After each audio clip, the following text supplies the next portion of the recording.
Hello, welcome to Reef Community Worldwide. What we'll do, we just let a few people join and then we'll crack on. Any messages? Stick them in the chat. Any questions? Stick them in the chat. Let's see how we go. Excuse me.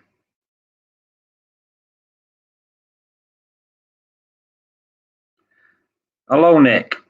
Welcome.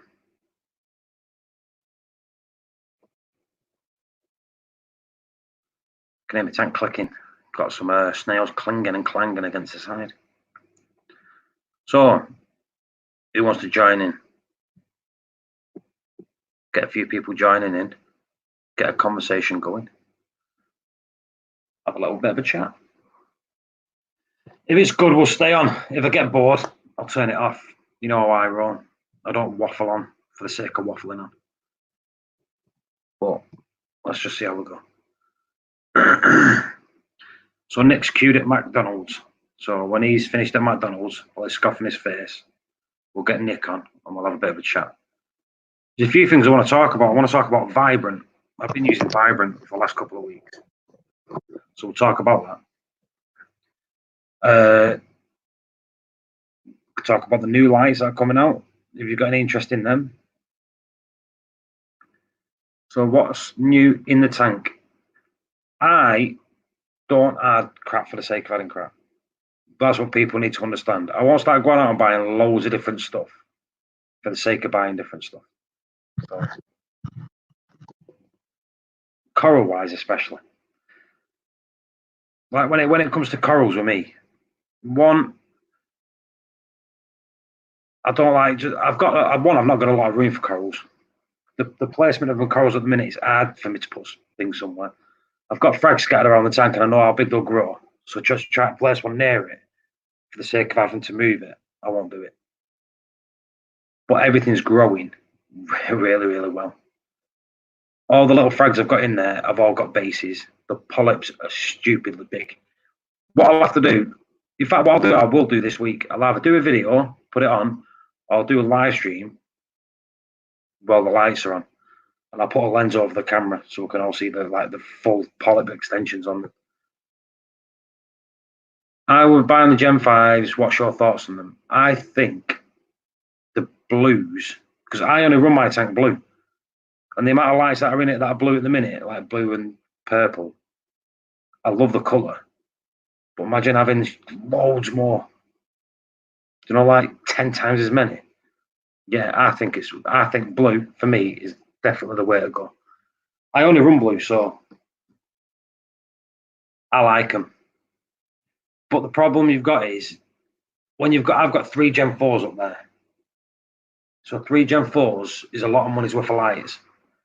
BRS did a video on the lights, and he said he wouldn't upgrade for the expense of them, even though he thinks they're really good. So it's one of them. Seeing some of your Instagram posts, your tank looks banging. Thank you. If you don't know, you can go onto Instagram, Reef Community Worldwide. My pictures are on there. So that's, in fact, you can see my corals on there. So if you want to see my corals, go on Instagram, you'll see them there. I put pictures on quite often of the tank.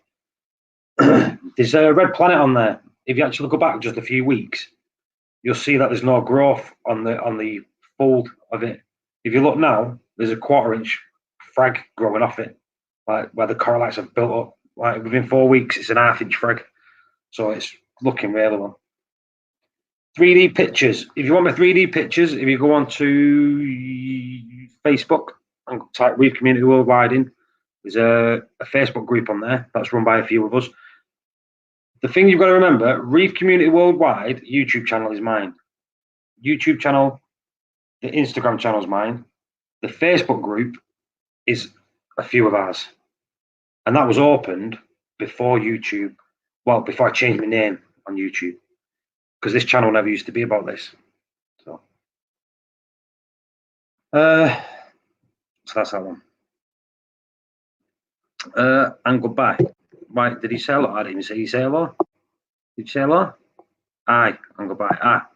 Super Yellow Tank, hello. I was waffling on. I didn't see. Do you know what? I would have seen it if I would have put this chat in, because I'm using this StreamYard. Their chat is well behind. So now I put this chat in front, which I can see better. So you come in and go in. Hello, goodbye. Hello, goodbye. You staying? You staying? You're not. Yeah, so you can go on Instagram, have a look at the pictures on Instagram. So we'll go back to the lighting situation.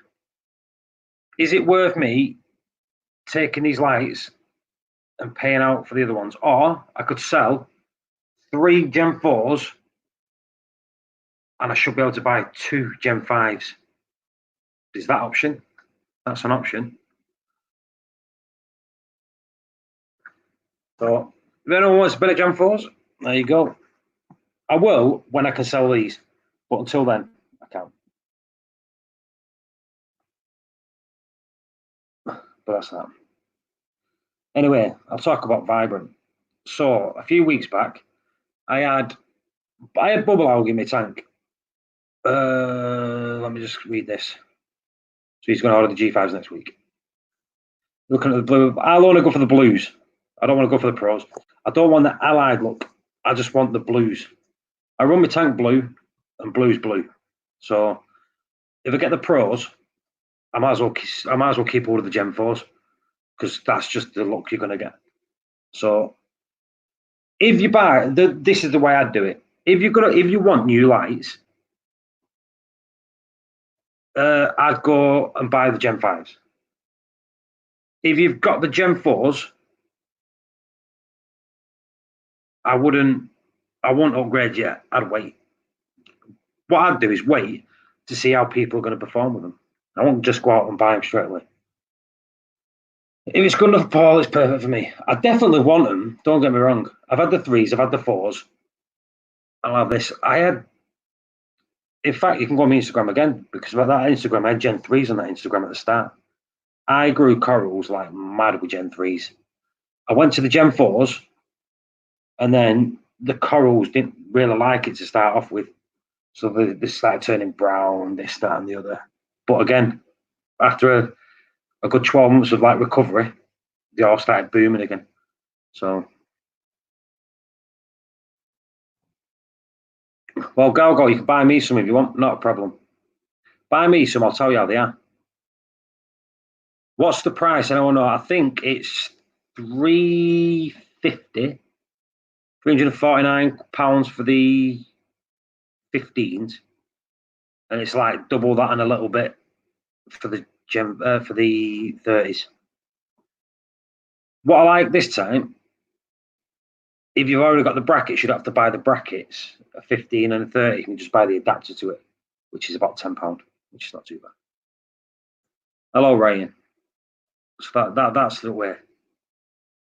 Wouldn't it be cheaper just getting some blue bars?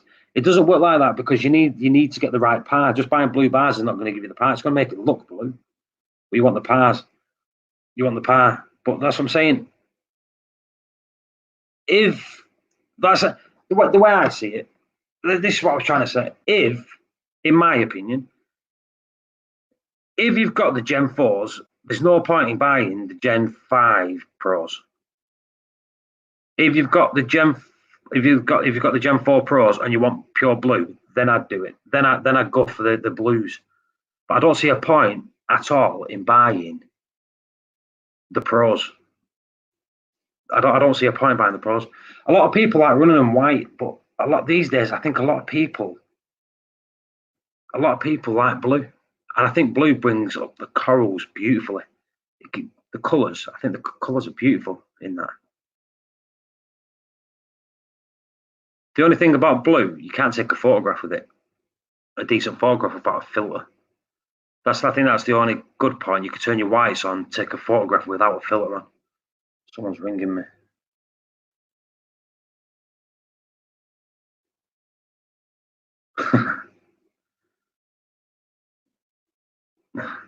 Hello, Mark.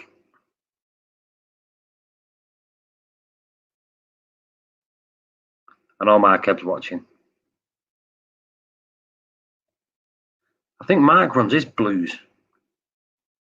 He uses T5s, and I think he runs his blue. I think he's got blue bars. He's got the blue. He runs T5, but runs the blue bars. So, but yeah, blues is the way forward. I'm positive bounce mushrooms. Bounce. See, that's Mark Ebb there. If you don't know who Mark Ebb is, he was in the magazine not long ago. I don't know, can't remember what the magazine were. Mark, what was the magazine called? So Mark was in a magazine about his system, like a UK reefer, beautiful corals. He's also had coral spawning in his tank, ultramarine. So I think it's not this month's. Was it last month's, Mark? I think it was last month's. So if you're going to, if you can get last month's, I think you can download it online. You'd be able to see the article that he was in with his tank. Like I said, he had last month. He had coral spawning in his tank.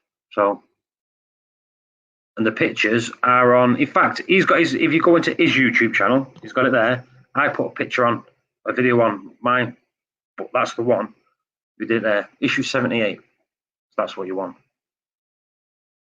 Amazing corals. I think there's only two people that I know that can grow that have got tanks like that, which is Mark and what's he called, Mark? Peter Parry. Peter Parry has got an amazing tank. His old tank was amazing. He started it fresh and it's all booming again. But as Mark said yesterday, he says, I put coral in my tank that I get off him and it turns a different colour, usually brown. But it's just up in the northwest. Boom. Yeah. See, Mark was supposed to come to my house yesterday and didn't because he fell asleep again. So, where we're going? Right. Vibrant. Mark, have you used Vibrant? So, Vibrant. I had a.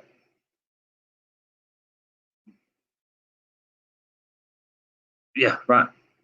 We'll get to that. I was tank doing. Right. So a few weeks ago, I had a little bit of bubble algae in my tank. So I just left it. I thought, oh, I've got an emerald crab. That'll start doing it. So a few weeks ago, I was looking at my tank and I could see bubble algae in the rocks scattered around the tank, over the place. And I thought, nah, I'm not having that. So I went online, ordered some Vibrant. I watched the BRS videos. I thought, right, that'll do me. In the rock, in a bit of rock that I have, it's like an alcove, and it's had algae in there. But I've never been able, like the fish dust don't go in and get it. The snails don't go in there, and it was pecking me, and it's been pecking me for months and months and months. This algae being in there. So I started dosing the Vibrant. It's absolutely eradicated every little bit of algae off the rocks, even little bits of fluffy stuff that I had on the rocks that have been there for years and years. It's completely gone. The bubble algae is turning white and disappearing, and that's within 2 weeks. 2 weeks, and it's made the thing that it's just looked immaculate. So Vibrant, does it work? Yeah. I think you need to have a clean tank though. If your tank's like a really manky tank, I don't think the Vibrant will touch it. I think if you've got a clean tank, I think the Vibrant will work. So I think you'll need to do a bit of maintenance on your tank before you start using it. Because I've seen videos on YouTube where people are saying that it doesn't work, but you look at the tanks and they're very dirty tanks. So I think if you're on top of your maintenance and your tank's clean and you've got the bubble algae problems and a bit of air algae problems, but you've got a clean tank, I think it'll work that way. Otherwise, I don't think it'll work.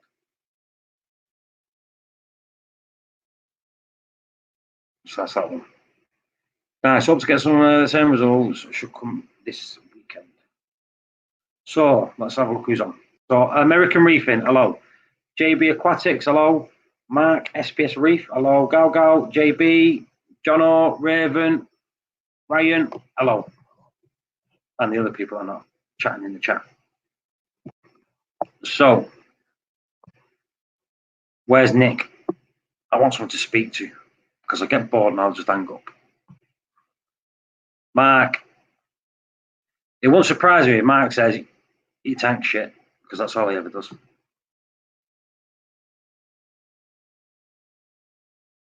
What's your plans for break? My plans? Don't have plans. Nick, you've got the link. If you click the link, you'll be able to jump in. Chan will be eating. See, Mark, you can't write that because it just automatically stops your chat going in. I can see it. No one else can see it. Let me just show you, right? I'll put it on Mark so people can see it. So that's what Mark does. It's under the video, Mark, so you can hit it there. Don't get me wrong, there'll already be thumbs down. I've not even checked it, but most probably already thumbs down anyway, because I just get it all the time. Let's see if there is any thumbs down. Ah, there isn't yet. Mark will do it. Usually is. I usually before I even start a live stream, I get thumbs down.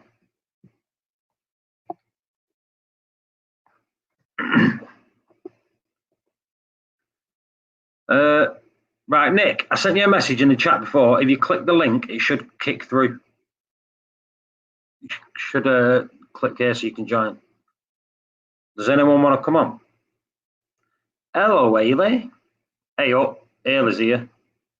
Ailey, I'm going to make you my mod.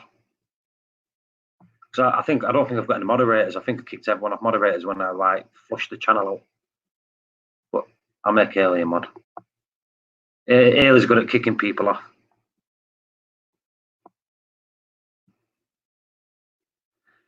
Right, someone's got to jump on and speak to me, or speak with me, or someone do some questions. I'm off anyway, going to be driving in a minute. Well, Mark, if you're driving past, I'll get you a dosing line.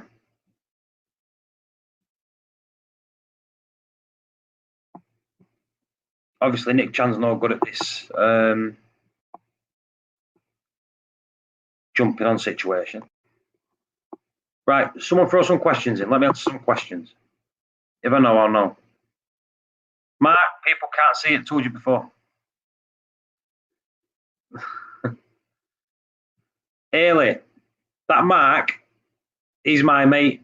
So I won't worry about that. He does it every time I put a picture on Facebook or Instagram. Like, he only lives down the road from me. He always puts like a poo sign on it. So that is all right. But the thing is, when he puts stuff, it's always out for review. So most of the time, we don't come on anyway. How long can I do a blackout before it starts affecting my corals? A blackout can start affecting your corals after 2 days. 3 days, they'll just start to die completely. So they said don't do it more than 3 days. But you've got to be careful because they could start dying within 2. That you've got to be very, very careful with. Let me just see if Nick is on. Ah, Cruz. Hey. Cruz. Say hello to Cruz, everybody. You know what, Cruz? I didn't even know you was down there. Just by the sheer look, I clicked it. And then I thought, oh, who's there? Cruz is there. How you doing? Hi. Just getting off of work. What are my nitrate levels? Oh, you want? But my nitrate levels are 20. Ah, gotcha. Right, so, okay, I'll just do one day. I have dinos. So, Ryan, there's a Facebook group. If you type Dino Flatulence in Facebook, you'll find Cruz's group. Go in there and follow the steps. Cruz, you got people saying hello. So you got Mark saying hello, Raven saying hello. Hello. So everyone wants to say hello. He's not on Facebook. Cruz, have you got a website? Is there a website with that Dino Flatulent thing on it?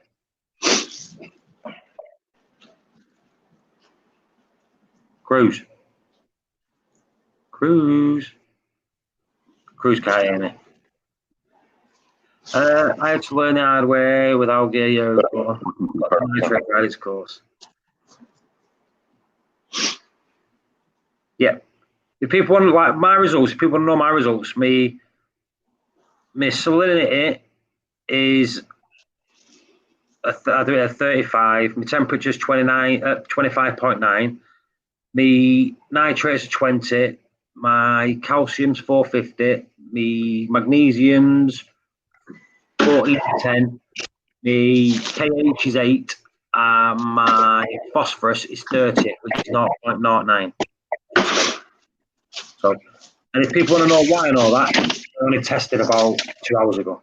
So, there we go.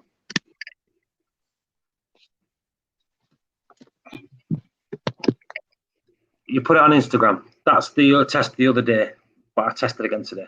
So that's what I want. Can you hear me, Cruz? Cruz.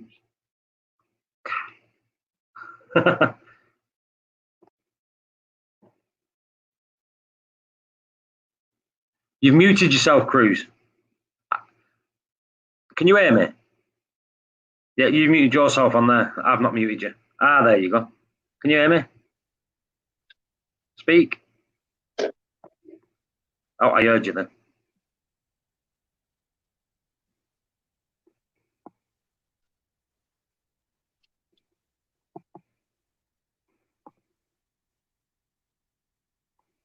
Give me 1 sec.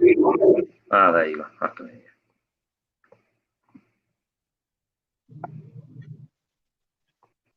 you. Okay, can you hear me? I can hear you, mate, yeah. I can hear you. Okay. Is that better? Yeah. There you go, I can hear you. I think Nick is trying to get on and on. Well, he said he was. Let's see if he comes back. I'm just trying to sort this out, and then I can. There we go. Right, I'm good. Right, so let's jump in the chat. Let's see what people are saying. I've read that fluconazole gets rid of algae, and the best thing out there for it, to get it from the pharmacy. Don't know, right? Fluconazole is only good for certain algae, not all of them. Woody's here. Hello, Woody. So Woody's here. So say hello, everyone, to Sir Woody. Like I said, I started using that Vibrant a few weeks ago, and it's got rid of all the algae in my tank. Bubble algae, air algae, the fluffy stuff that's spinning in between the rocks and stuff like that. It's got rid of the lot. And that's 2 weeks of using it. In fact, it was 2 weeks on Monday. So like within less than 2 weeks, it's got rid of it all. So I think it's an amazing.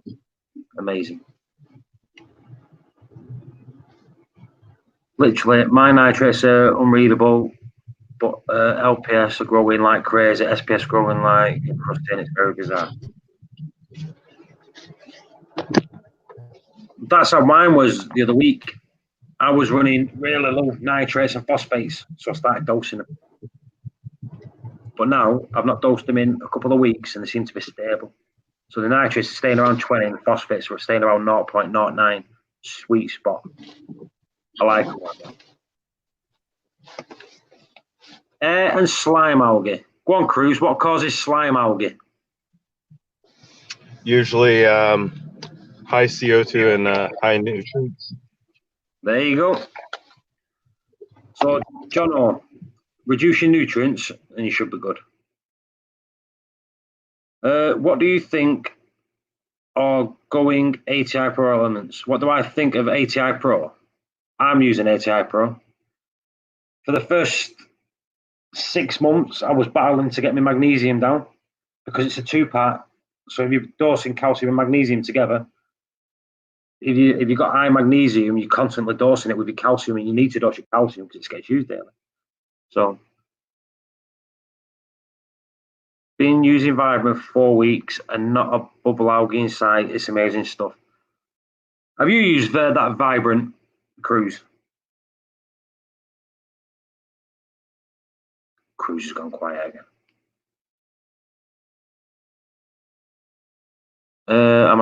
See you later, JB. I've been manually removing bubbles for months. I started using Vibrant and bish bash bosh, it's gone. Loving it. Exactly the same with me, Ailey. I've never removed them manually though. I've always just left them because, like I said, I've got an emerald crab. He's cruising in traffic. He is. Cruz, if you can hear me, no one can hear you if you're talking. So just to get that point across, just in case you don't know that. Nitrates and phosphates are low though, and I cut right back on my feeding for a bit. What are your nitrates and phosphates? Are they in balance?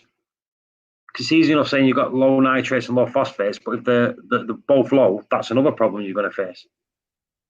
Yeah. I got Vibrant from Kraken Corals. And they do next day shipping over £50, or I think it's about £4 postage or something. Yeah, have you used Vibrant Cruise? Only for bubble algae. Yeah, that's what I'm saying. That's what I'm using it for. I love it. I think it's brilliant stuff. Yeah, it's decent. It's got its own bacteria. And it's 95% cultured bacteria. Mm-hmm. And it also has a source as well. Yeah. I think there's like 0.5% secret portion in there that they don't tell you what it is. Carbon source. I think it tells you the carbon source on there, though, doesn't it? I think. No, but then people. People are all against carbon dosing, right? So why would they tell them that? It does state vinegar, doesn't it? Yeah, it does. So it does state vinegar. So this is the Vibrant. This is just a small one. I've got 2 bottles of this. So this is, it says 95% cultured bacteria blend, 1% amino acids, 0.5% vinegar, 3.5% other ingredients. So what's the other ingredients? Yep. So the thing is that this, I'm going to call it the amino acids are the ammonia source, right? All frozen foods have amino acids in it. You know, the shrimp, mysids, whatever. They contain amino acids. Then it breaks down into amines, which is also another portion of amino acid of ammonium. Yeah, here aspartic acid. Aspartic acid. Yeah. Vitamin C. So that's what it is. So the amino salts in there. Hang on. Here we go. Hello, Nick. Hey, cuz. Hey, everybody. How you doing? Hey, cuz. Why'd you turn on your video? Wear some shades.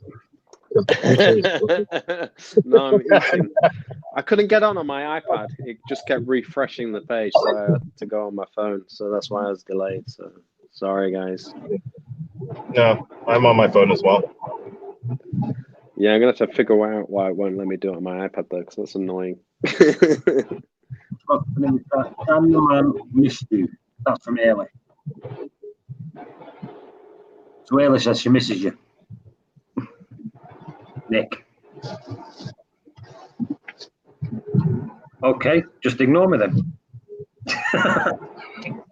Sorry, what did you say? I said, Ailey said she missed you. Oh, did she? Oh, bless. I missed you too, Haley. I moved the lights up a few inches as well. See if that helps. The thing is, when you move your lights and when you change something in your tank, it's not going to happen overnight. It's going to take weeks, if not months, for it all to adjust. That's what I mean. People change the lights 2 inches and they go, "Oh, it's been a few weeks, nothing's happened." It takes months. Like when I changed from Gen 3s to Gen 4s, it took about 2 months for all the corals to go funny. And it took about 6 or 7 months for them all to start getting back again. So that's just Do you mean by go lights. funny? Do you have like Ben and Jerry frags or something? Like, yeah, sorry, like not Ben and Jerry. What do they call that cartoon? You know your coral, like when you've had your lights stable for a while. Yeah, when you've had your lights stable for a while and your corals are growing, you know your corals are growing. It's one of them things where from week to the next, you can look in your tank and go, "Oh, that's grown." You can see it. And I knew when I changed the lights, things has just stopped growing. Yeah, because they're acclimatizing, they're just dealing with the change, right? And then like the colours started changing. Like I had a red planet, like it was beautiful. It was like red, pink, purple, and it had like yellow streaks in it. When I changed the lights, it just went purple. You know what I mean? It took months for that to happen, and it took months for it to all to adjust again. So I had a conversation with Cruz the other day, and we were saying about people are so focused on the nutrients, like the parameters of the calcium, magnesium, iodine, potassium, nitrates, phosphates, alkalinity, and all that. And one of the things I was saying to Cruz is if you looked at spectrum, par, and per, and oxygenation, like saturated oxygen in your tank, and mineralization, like ozone and redox and stuff like that. Understanding those, like even nutrition of your coral. So understanding those five areas will actually, in my mind, will give you more benefit than just having good water parameters by itself. The difference in the new corals you'll see will make a bigger difference than if you just kept your parameters on status quo at the right levels. Yeah. Cruz, someone in here has ask Cruz, what's the key to SPS coloration? All those things I just mentioned. I was going to Pretty much. the secret. I don't think Cruz will tell you. He'll lose money. But it is, Cruz, it's pretty much all those things I just mentioned. Yeah, exactly what Nick's mentioned. Lighting is one of the biggest things, as well as available nutrients, macro and micro trace elements, as well as the oxygenation as well. So, and then of course spectrum of lighting. Yeah. A lot of the time. Yeah. Give me a sec.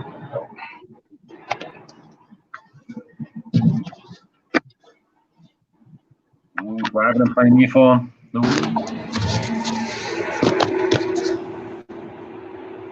Secret. Nobody tell Haley the secret. She missed it. I'll tell you the secret. www.thesecret.com. It's $99.99. You can download an ebook. People don't go to that site because it's off free. Can you guys hear me?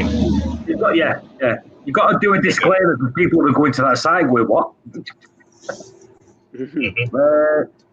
My tank is lit by a max spec at the minute. See, that's where I like the shit.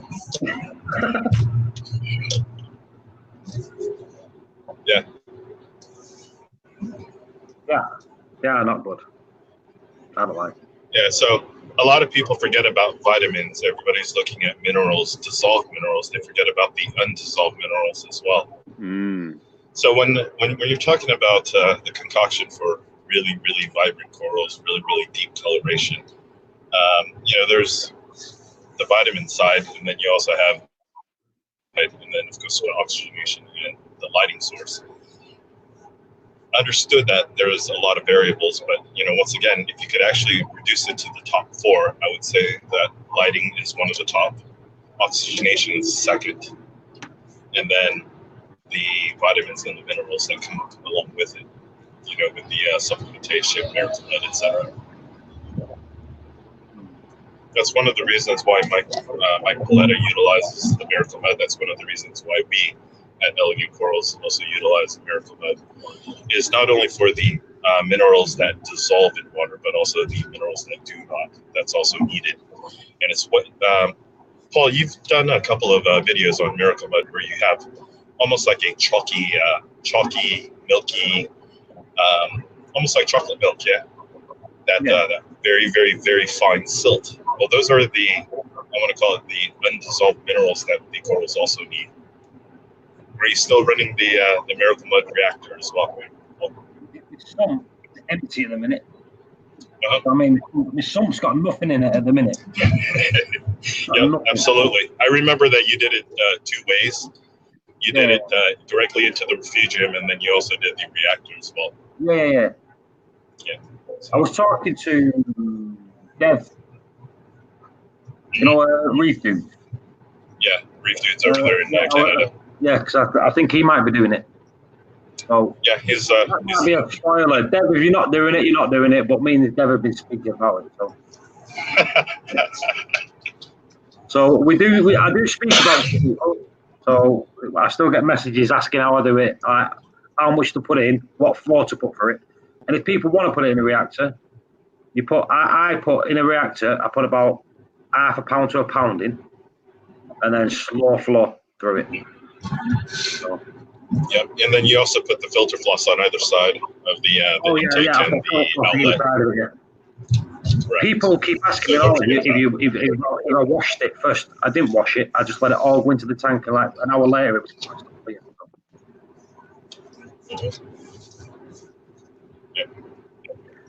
Yeah. So early, I'll be using Paul settings here. Everything. Because no one, we've not. I've got a live stream with like a proper live stream. You know why? Because I find YouTube a bit boring. Yeah. I do. I sit here and I just get bored. If I don't speak to anyone, I'm like, yeah, I get. I really dislike the scripted live YouTubes, because I mean they're just reading from a script. It sounds very, very rehearsed. Yeah. You know what I'm saying, Paul? Yeah. Well, when you've got the knowledge I've got in this noggin cruise, I've got loads to give people. This is how I get my knowledge. Ready? Cruz. Me and Cruz don't know what you're talking about. We're both stupid. So we're Reef stupid. I know stuff. I'm not going to say that I know loads of stuff. I know enough. I know enough to keep me going. If I don't know it, I just go and ask someone. You know what I mean? Obviously, it's about your resources. I don't go and ask people that think they know stuff. I ask people that I know knows. You know what I mean? So. Yeah. And same that Nick and I spoke about before, and it was just a couple of days ago. We all don't know everything. Right. Yeah. So, but we find the people that do. So, To be fair, Cruz, I only said that just to make you feel better. You're an ass. I was just consoling you, Cruz. I was just trying to make you feel better. Thanks. You're welcome. I appreciate it. Right. So, here we go. Right. So, Nick, someone said, "Okay, Google, stop. Alexa, stop." I don't know which one it were, but they're talking to me. Right, Nick, someone here. Yeah. Someone in the chat said, you wrote, per is different for different corals. And then someone's wrote, Mary wrote, Nick, what do you mean? Yeah, I was gonna bring your attention to that question, because you got to kind of understand what par and per is. So par is like amount of light radiation hitting in a surface area, right? Per is the usable of that radiation. So where corals are and what they use is dependent in the depth of the area that they reside in, because as you know, the water acts as a filter.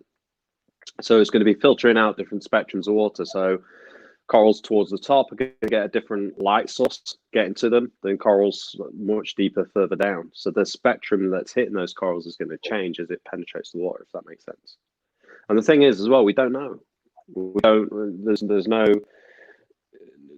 There's no evidence for us to kind of dictate that these acropora needs these per, or these corals need this per. There's nothing really there. A lot of it is anecdotal, trial and error with different reefers growing different stuff. So that's the thing. So you can't have almost like one light fixture tuned into ideal per for every single coral, unless you're getting all those coral from the same region or the same area, the same depth of water, if that makes sense. So if you're not doing that, then it's gonna differ. That's why you flow in your tank as well, right? Some coral do well in certain areas and it won't do well in other areas, because where it's what it's been used to can change. But remember, imitate that in the tank. Can you guys hear me? Yeah. Okay, but kind of like what Nick was saying is, just because the different corals live in a certain area doesn't mean that that's the ideal spot for it. Just because they're surviving. Do you know what I'm saying? at different levels of intensity, light intensity, per par, whatever you want to call it. And each coral has a different, I want to call it a niche, where they do really, really well. So they develop different coloration. They grow differently. They either base out in low par, low per light, right? PUR and PAR. So in the lower intensities, you tend to get a lot more basing, if that makes sense. In growth. So they want to hug the rock, they want to hug the rock structure, they want to grow as dense as possible, and kind of grow, they could absorb as much, I want to say, usable radiation at that depth. Doesn't mean that that's the ideal depth or the ideal light intensity for it. It's kind of like the people in over there in Alaska. Yes, just because they could survive there doesn't mean that it's ideal for you or me. Does that make sense? Just because they're thriving there. Yeah, go ahead. The other thing for me as well, Cruz, is it's the light.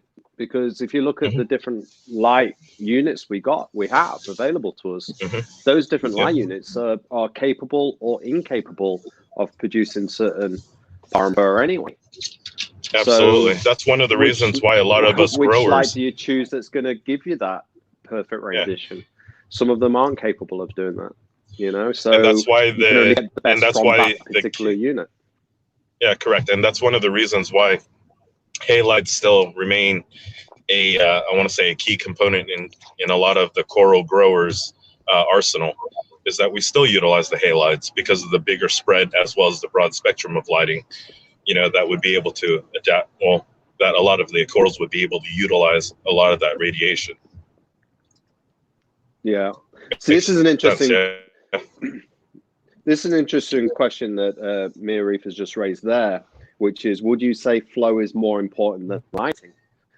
Well, it's like saying, is it more important to keep warm or eat? Is it more important to drink or consume food? The two go hand in hand. If you've got light, but then you haven't got flow, then the flow and light do different things. So, and it's not necessarily flow. You can't have one without the other. See, I think a lot of people are mistaking flow for oxygenation. And that's one of the misnomers. And I want to say it's some of the misinformation out there. Just because you have turnover doesn't mean that you have the oxygenation that you need. Yeah, exactly. Because flow does not create oxygen. So I could push a column of water that's stale as fast as I can, and I don't generate any more oxygen. No. Does that make sense? The only thing you can achieve with flow is create more turbulence, so it holds more oxygen. Like when I run my systems towards the summer, I always increase the temperature, acclimatize it up to 28 degrees, because that's really the top end that we get in the UK for a few weeks. So when I do that, there's no problem raising the temperatures that high, but the problem, provided that you have the oxygen, temperatures, is that warmer water doesn't hold the oxygen saturation as well. Correct. And also your decomposition rate is going to increase because heat is a catalyst to decomposition. Correct. So and bacterial activity and metabolism. Yep. Yeah, exactly. So you've got to bear those in mind. So if you're going to do that, which I do, you have to increase your oxygen saturation. One of the ways you can do that is in addition to introducing the oxygen, is then to create turbulence to enable the water to hold the oxygen longer, better. So I do both. I introduce the oxygen and also increase turbulence as well at the same time. Yeah, absolutely. So how do you introduce oxygen in, say, a closed house? Well, it's difficult, isn't it? Because it's the amount of carbon dioxide you got with the amount of people in the house. But correct. You were portraying with people with the bubbling method who run an airline outside of the house. Introducing fresh air in. So that's the other way to do it. So once again, like I spoke on Devin's stream, on Reef Dude's stream, is that the typical concentration of CO2 inside a normal residence is anywhere from 800, roughly around 700 to 800, just with the recirculation inside air exchange. Right. Yeah, so you're looking at twice the amount as normal outside CO2, which is around 350 to 400. So, just in the numbers alone, 400 ppm, and then you're looking at the low end inside a residence at 800 ppm, which is more than double or about double. And then you're looking at the high end, which is around 1100, 1200 ppm, in a very, very stale house that's energy efficient, no cross breeze or anything. At that point, you're almost 3 times the amount of CO2 that's potentially being pumped back into your system via a skimmer that's not bringing in fresh air, or just utilizing surface agitation. You're redissolving all that CO2 back into the water. Yeah, exactly. I mean, this is why the thing is, Mary, this is why when I go on to Dev's live stream, when I get a chance to go on his live streams, I always talk about the rich tapestry of a reef, because that's what it is. In my mind, to be a successful reef keeper, you have to see each thing as a strand on it of its own, and then it's all woven together like a tapestry, and each strand plays its part within that tapestry. So it's not a case of a hierarchy. Yeah, you've got certain elements in it where, okay, if your lighting wasn't 100% efficient, would your coral still live? Yeah, but would they be at the best? No. So there's certain things that, if it's not 100%, things aren't going to necessarily die. But that's the same in us, right? We can eat, but we might not get the optimum nutrition, and we won't die, but you're going to not be as healthy as if you did, right? Yeah, correct.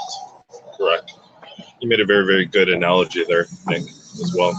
Oh, thank you, Kurt. Just because they're surviving doesn't mean that they're thriving, and that's a very, very big. I want to say a big aspect of reefing, or the reefing hobby, is knowing where certain corals thrive, what par they need, what's the maximum intensity of lighting that they could get.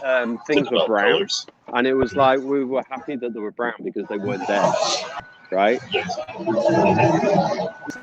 So, we didn't have everything, all the stuff that we have now to enable us to do things as well as we can do. First, we gravel filters and no skimmers, and the first skimmers were airstone-driven skimmers, So really, and they worked well. It's like trying to make fire with 2 bits of wood was how we were reefing back then.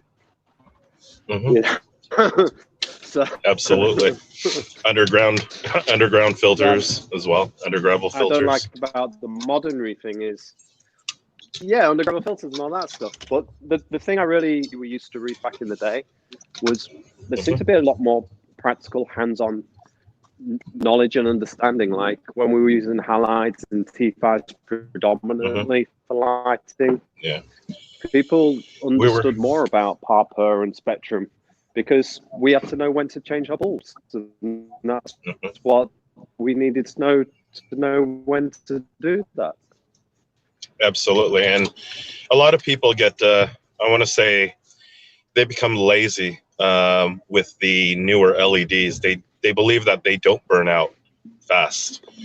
But there's been studies where the degradation of LEDs is based on the heat trapped inside the unit. Yeah.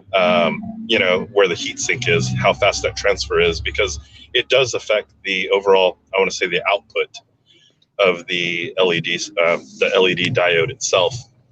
The higher the temperature, the higher the resistance inside the electrical circuit, which causes the LED to have a shorter lifespan over time, which means that it does burn out the phosphors inside the dopant, or the doping, the silicon wafers that actually trap a lot of the, how do you call it? A lot of the excitated phosphors in the wafer itself. So in the diode, there's like multiple layers of dopant. Those are the phosphors that give you the different colors in the LED light. Blue has a higher energy emittance, which means that it also has a higher heat production.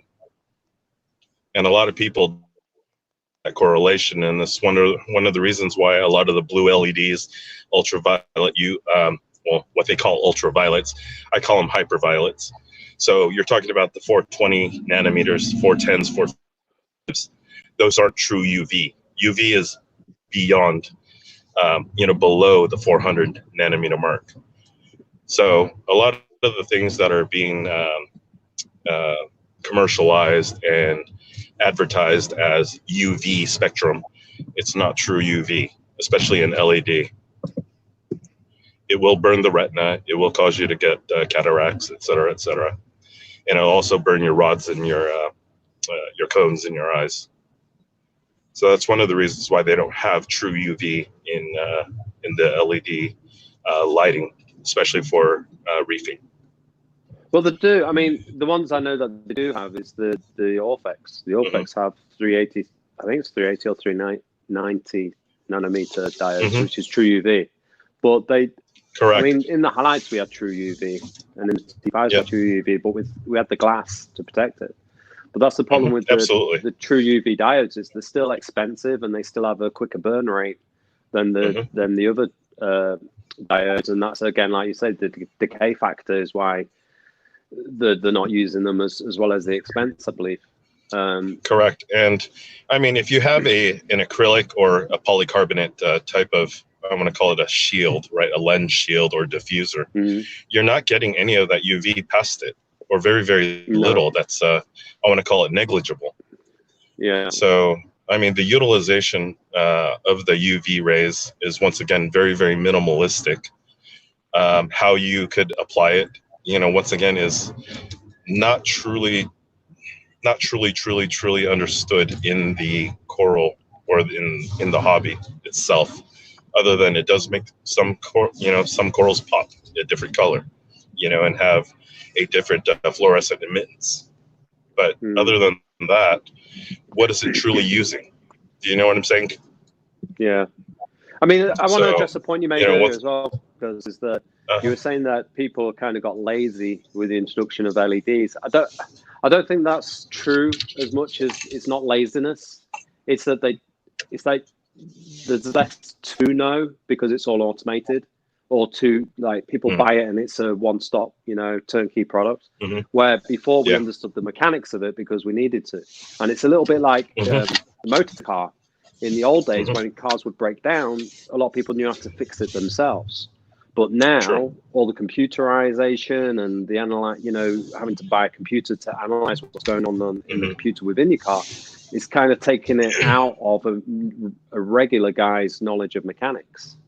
And I think that's the reason. Especially with the throwaway parts. Exactly, the throwaway parts, the rip and replace, not really understanding how to troubleshoot it. Yeah, I agree with that. Maybe it's the lack of understanding and the lack of knowledge is because they don't have to anymore. Yeah, I mean, for me, I'd really like to get Ofer from Orphex, because I haven't seen him ever on a live stream. He, with the Orphex Atlantic V4s, he's doing like using reflective infrared diodes in his light. So he's got true UV and infrared. And it's something, either of those diodes I've not seen on any other lighting fixture either. And when I was asking him about the red diodes, he very quickly chastised me and said, "Nick, I do not put red diodes in my lights." I said, "But they're red." He goes, "No, they look red, but they're not red."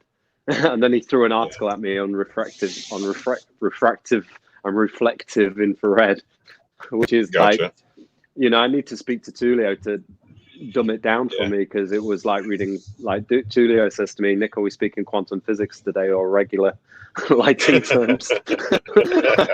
And I'll say just regular, because my head explodes when you start talking about quantum physics to me after 10 minutes. Absolutely. Yeah, Tulio's a good guy. Yeah, and that's the thing. It's like I still don't believe people have a true understanding of Like, I get asked the question, as sure Paul and everyone else does as well, like, which light would you go for?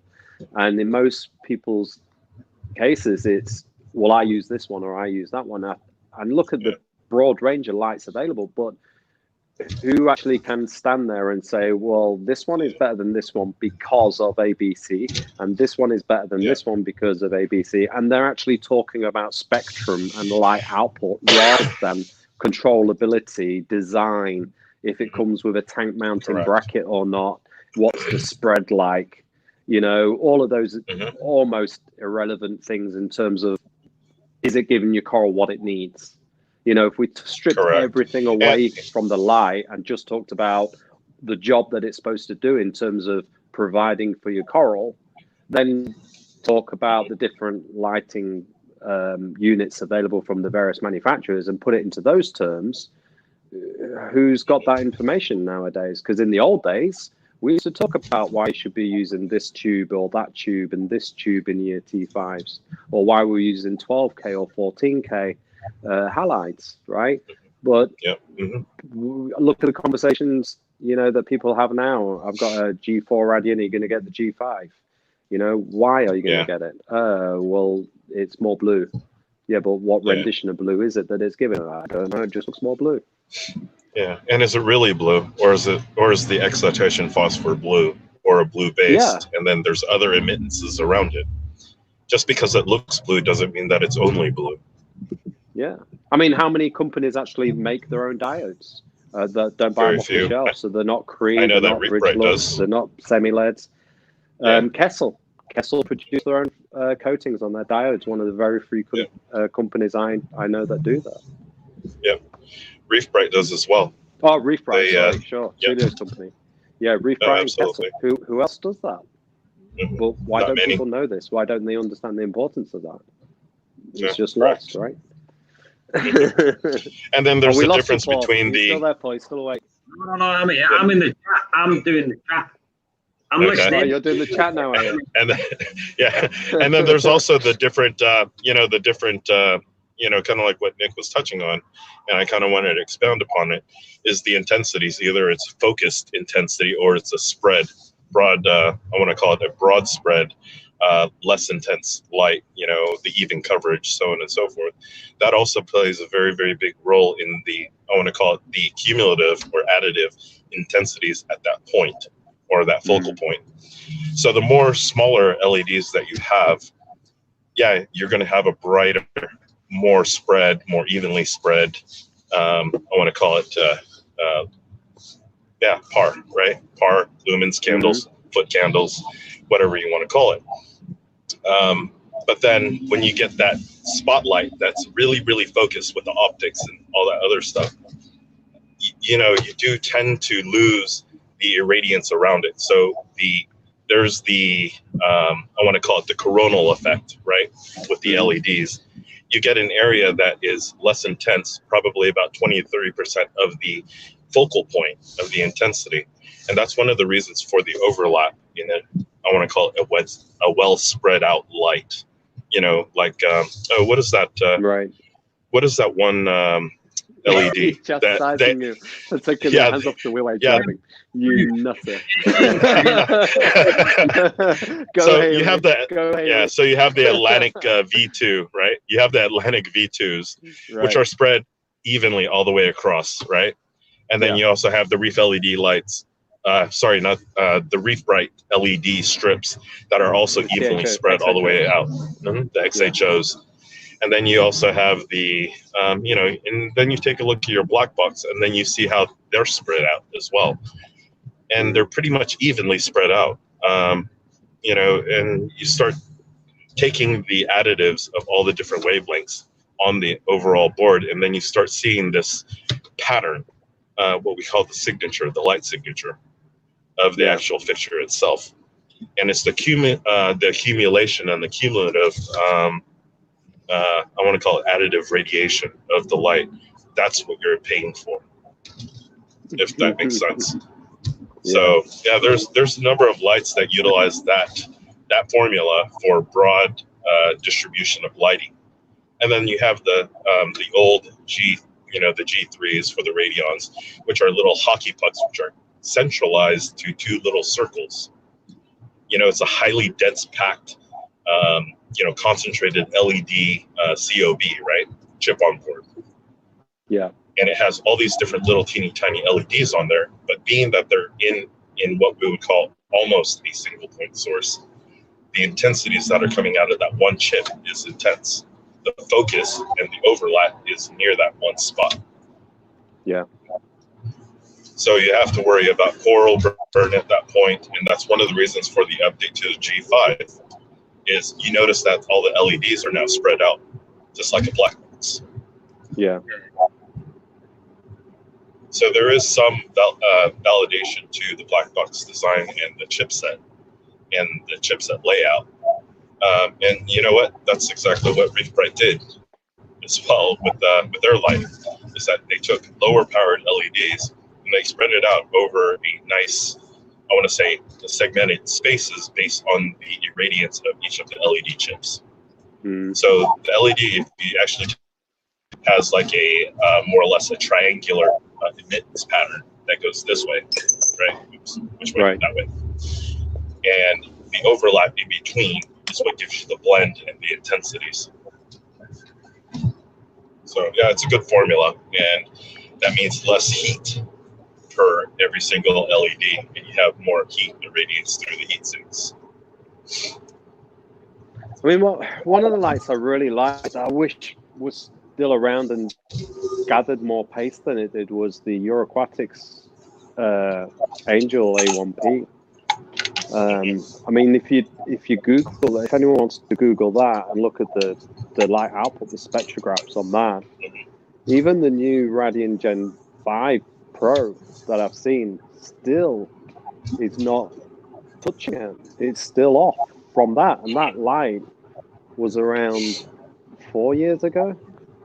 Yeah. And that just kind of, to me, shows the capability that that light possessed. But because it wasn't a known brand, because it didn't have a very prolific, big name distributor behind it, and the company itself was still a fledgling company, it didn't take off the ground like it should have done for the quality of the light that it produced. I know they had some issues with the software glitching a little bit on the app and things like that, but really, I mean, that light was such a good light. We ran them above the coral bays and the distribution when we were distributing coral from here.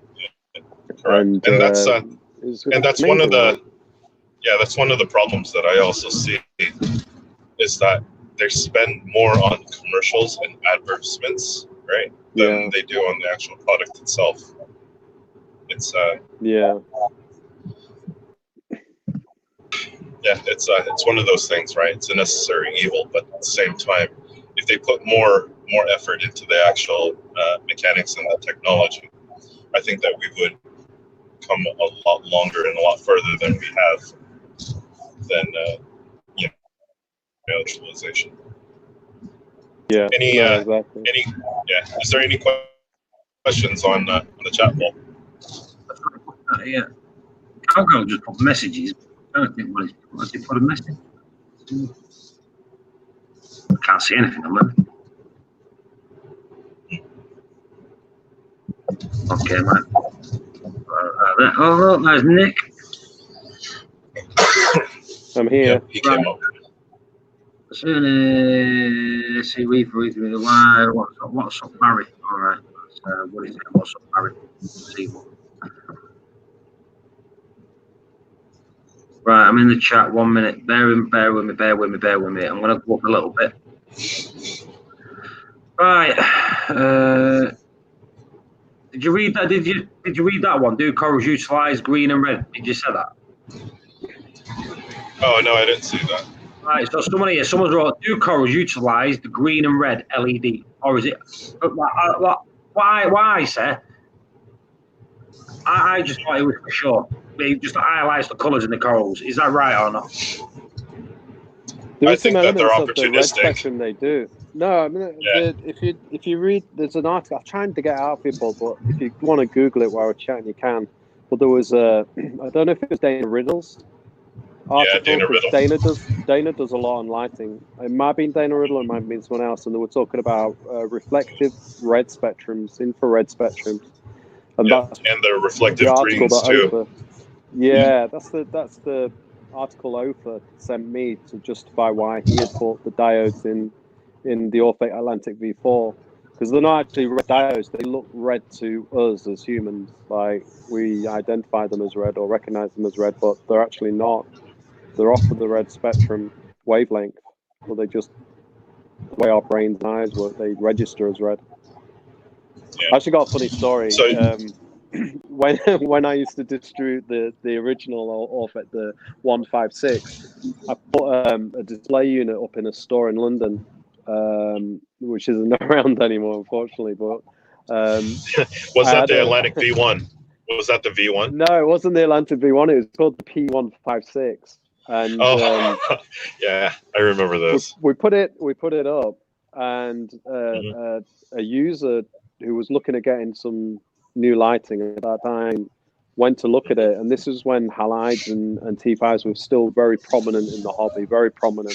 So people were still kind of wary about LED in general, whether it was capable, whether it was any good, and there's a lot of arguments and discussion going on and debates going on about LEDs versus halide versus T5, which you don't really see those anymore, unfortunately. Some of them were really interesting debates. And I remember this guy went down and looked at this unit, and he came back and he goes, well, Nick, to be fair, he says, it looked quite a smart unit, and the whites were nice and powerful, and the blues looked really nice. He says, but those UVs, they just didn't look powerful enough. I said to him, like, but the thing is, UV is UV. It's high frequency, high energy, right? It's like, you need a little bit. Light is 400 nanometers and above, right? And UV, true UV is at 380, 390, so it hardly registers. So he's trying to tell me by looking at them, they just didn't seem powerful enough. And I'm like, but if you measure them in terms of energy output, yeah, the UVs are putting out the same, if not more, than the whites that look really bright to you, and the blues are putting out the same amount of energy as the whites. It's just a different spectrum that doesn't register to your eyes. What registers to our eyes is which is why we measure by lumen, is yellow, and that's why the brightness or intensity of a light is measured in lumen, which is, like you said earlier, is candlelight. How bright is it compared to a candle, which we can see, we register it because it's a yellow flame. So it's stuff like that. And the analogy I use for it is like, if you blow a referee's whistle, everybody on the pitch in the stadium can hear that. But you blow a dog whistle, nobody can hear it. Does that make it? But it's at a higher frequency. Yeah, exactly. So does that make it's producing no sound or less sound than the referee's whistle? No, it can actually be producing more sound energy. More energy wave. Whistle. But you just can't hear it because it's on a different wavelength, right? It's outside of our range. It's outside of our range. All the dogs would come running, and we'd be like, "Where are all these dogs coming from?" Well, they hear it. We're not, right? Doesn't mean it's not there. It just means that it's beyond our recognition.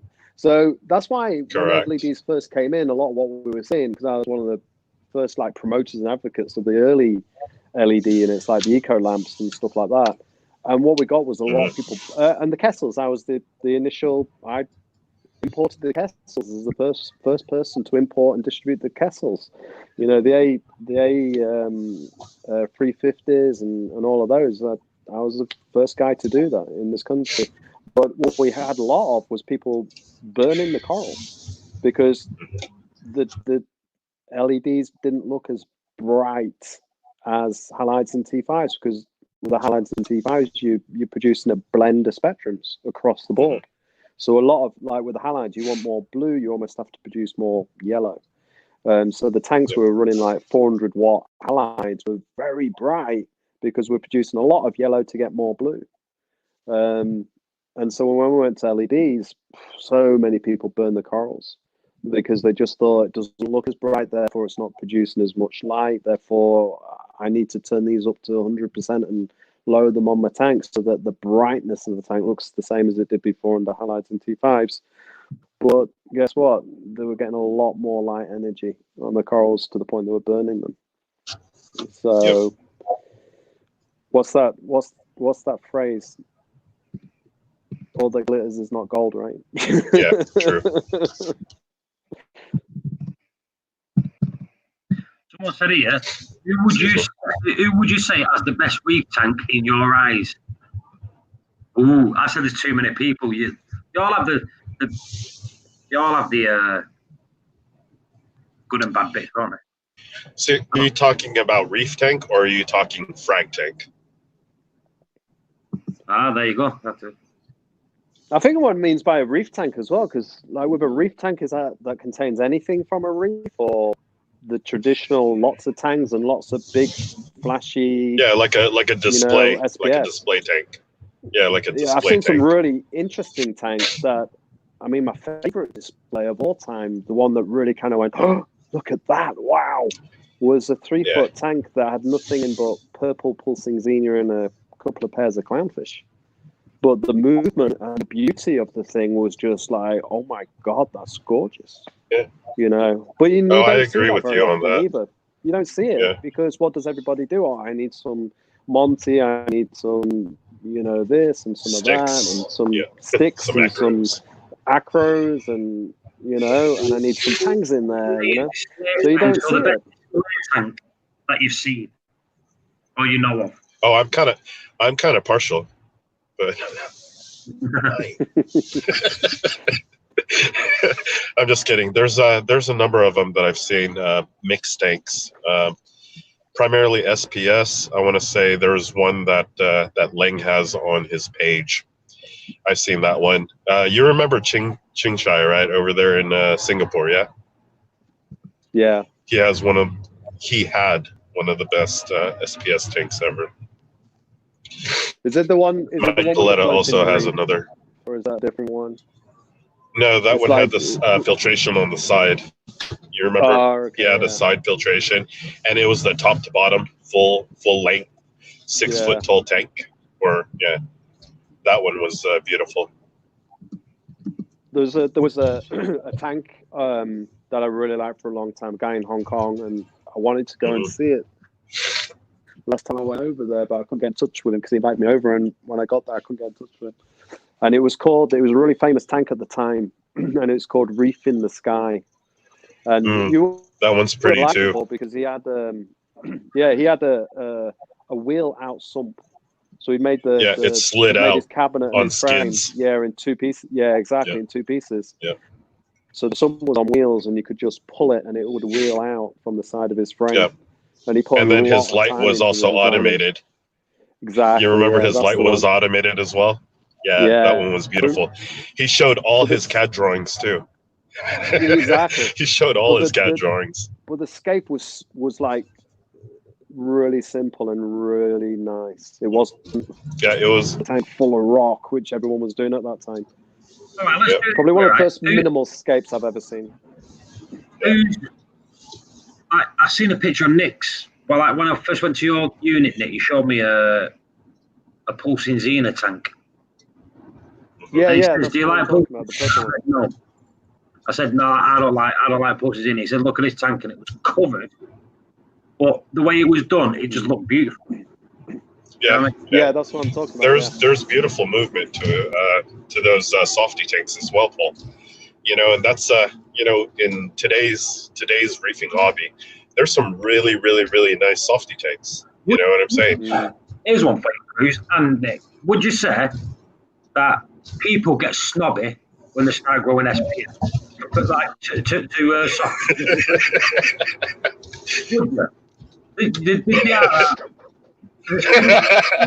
Not it. As soon as you start growing SPS, you look around and you start just like throwing your order for the people that have got softies. You do. I got the perfect answer, Cruz. I got the perfect answer for that one. I think people, when reefers get snobby, it's when after they have their first miter jointed tank, Paul. Yeah. Nothing else will do now, right? Nothing else is good enough now, right? might be fine. 45-degree angle cuts on the freaking glass, like right there. Yeah. Yeah. beautiful. When someone owns one of those, Paul, that's when they become snobby and nothing else is good enough, right? Let me just But jointed tank, not for me. hang on. Have a look. Oh, you're going to show One of us. these bad boys. He's going to show us a snobby tank. Yeah. No, you can see it. Oh, hang on. Let's get in there. Let's look at the top. Hang on. I'm trying to get the camera to focus. There, look at that. Oh, there it is. It's a mitered corner. Nice. Few and far between those. Let me put my full screen on. Let me just, right, one sec. Ah, there you go. Right, now I can see it. Right, 1 minute. So that's a mitered joint. We need to shine a light on it. Yeah, shine a light on it. Let me get the phone. Shine a light on it. See, Paul's like, How thick is that glass? You're talking about SPS, like, oh, SPS, oh, I've got SPS. Look at my SPS, look at my SPS. Hang on. Yeah, look at that miter joint. Look at my miter joint, look at my miter joint. It is nice though. There you go. Yeah, it has more surface area for the silicone to actually grip, and it's also a cleaner look when you're looking at the tank. Yeah, well, I was going to say, if I can get this angle perfect, you can see that the look that you get. But I'm trying to get the angle perfect. Yeah. You literally don't see What's silicon. nice That's about- the thing. What's nice about those You tanks, see- though, is that when you look at the front aspect of it, it's glass to glass, edge to edge, and then when you look at the side of the tank, it's also glass to glass, edge to edge, because they put the back paint between the sides, so you don't get a bead of silicon in a joint on any of the viewing paint. No, you get the full. Yeah, you get what we call the full contact of that angle. You know, that diagonal cut. You get The the full thickness of that. Yeah. Is it 16 or 18 mil? Hey, How many millimeter? Glass?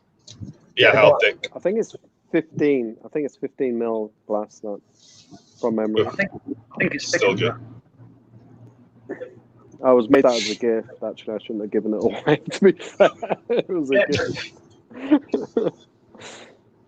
But hey, It's a nice clean joint though. and I like that. the thing is as well, Paul, when you get to that next level of reefing and you really know what you're doing, then you'll have a performance tank, right?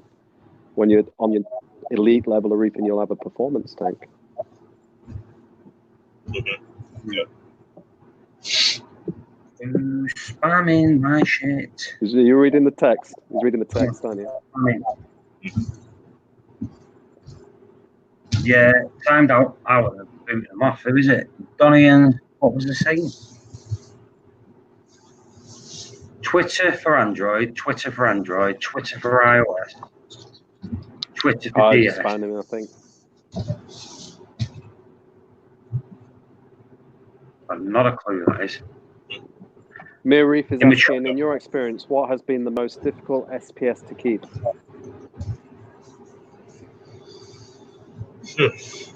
A lot of the smooth skins, like some of them, are pretty hard. They're slow growers. They you can't change the intensity on the lighting too fast or the spectrum. Otherwise, you might burn them. A lot of those are deep water corals. The ones that are green or have a green hue, that's one of the things that we do to acclimate a lot of the deep corals is we pump in, I want to say, a little bit more iron and manganese into the coral, into the deep water corals as we're acclimating them to higher light. Yeah. And after that, I think they rainbow seem to chalices do for a me, lot because we easier. can't get them over here. We got tons over here, because I know, I saw them. But, oh, Paul, if you'd seen the chalices I saw in the States, oh my God. Some of those were gorgeous. My chalice has gone from rainbow chalice. I need to sort my chalice out. I need to take it out of my tank. It's overtaking it. Might What's have some gold It's green chalice. orange. Is that called just the orange eye? The green and orange, like big orange eyes on it. Is that what it's called, that coral, like chalice? I don't know. Nick, someone Not here sure. said- There's some that are called, like the Miami Hurricane. That one's really, really pretty. this is just green with the orange eyes on it. Yeah, it's a green teal, and it has big yellow golden eyes on it. Not a clue. It started off from a little frag and now it's covered a full rock. So it's big. There's lots of very pretty chalices out there. Like, if I get this store going this year, I really want to get a shipment of some nice chalice over here, just to show people the variety available, because it's one of those corals that I don't see much of in stores. Apart from the regular common stuff, it's like, I don't know if it's just difficult for them to get, or whether they think it won't sell, or whether they're scared of losing the money they've paid. I don't know, but I'd really like to get some variety in here. Nick, someone said that. Do they need to make an appointment to come and see you about a tank build or something? To make an appointment, yeah, ideally, because I'm not always here going out doing installs and stuff. At the moment, I'm here a lot of the time because I'm moving tanks around and clearing the unit out and stuff, hopefully to make it into a store. So, who was it that wanted to see me? Ryan. Yes, Ryan. Oh, new tank. Well, you've got my messenger, right, Ryan? You can send me the details and your budget and everything, and we can design to your budget, or we can give you the most amazing tank and be more expensive. It's up to you. So there's different things. I'll tell you what I did do, which I really enjoyed my last couple of builds, were the remote controlled hood lift ones. So I had actuators with a little remote control, and the hoods would go up and down. They were really fun to make. Did a lot of the aluminium frame stuff as well at the moment. So I like the aluminium frame. It's clean, it's lightweight, it's strong. Yep. Yeah. Well, it does look tidy. Like when you open your cabinet, it's just an aluminium frame. That I like. Yeah, minimalistic. Yeah, no, like. The only thing I will say, Ryan, not to sound harsh, but if you're ready to go and you've got your budget and you're ready to go, yeah, give me a call, because if it's one of those while I'm thinking about it, or I'm not sure if I'm allowed it yet, or I haven't asked the wife if I can have permission, then I'm really busy at the moment with doing stuff. So I appreciate if you don't like ring me up and ask me 1,000 questions and then me say, okay, you're buying it, and they say, oh, I don't know. So come to me if you're looking for a new tank and you want to go through what you're buying and what you're having. Not a problem. I don't mean to sound like, mean or anything about that. It's just I'm so busy at the moment. I'll definitely talk to you, for a new tank, but if you're just looking for ideas and stuff, I can give you a bit of time, but not too much time, I'm afraid, at the moment.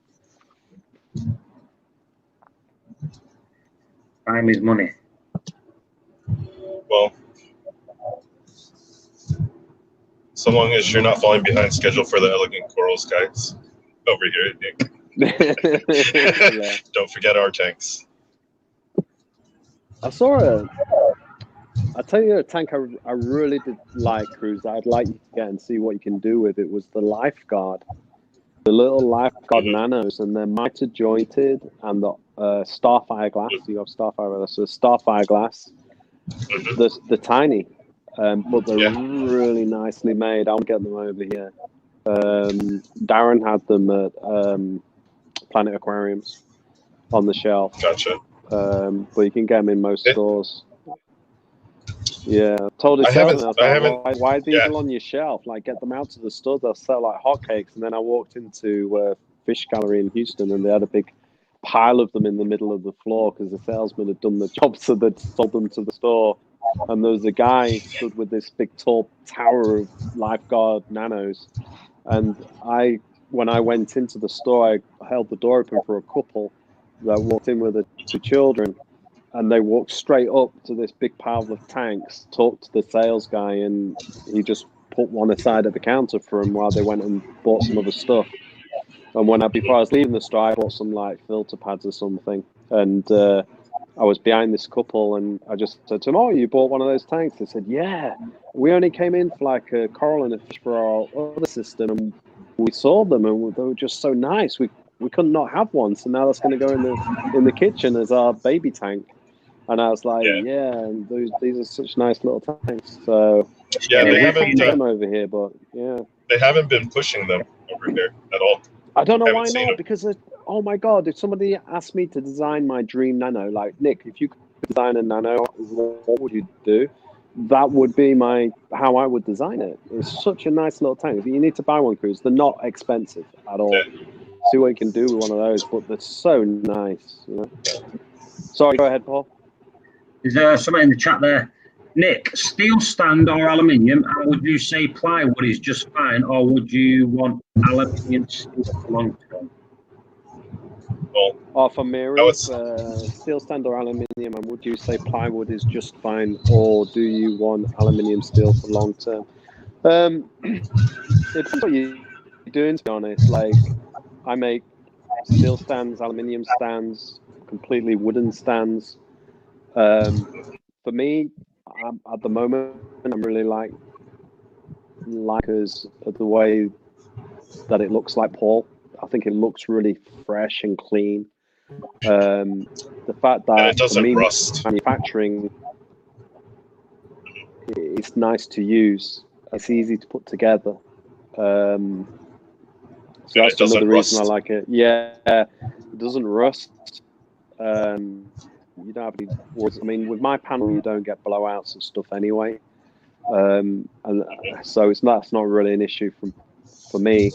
But I know some companies, they still get blowouts on their panels. So depending where you're getting it from.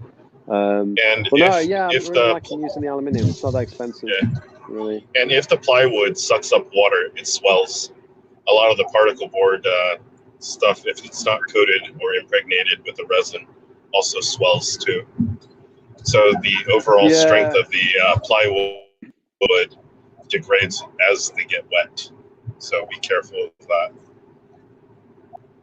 Yeah, I think the problem with the steel stands is we generally powder coat them, but again, with the powder coating, the salt will eat through it eventually. And I've got an 8-foot tank here, which came with a metal frame that I bought back off the customer, and that needs refinishing because there's parts of it that are rusted up because salt has just landed on it and didn't get wiped off, and it's eaten through eventually. So even a powder coated steel frame will rust, or can rust.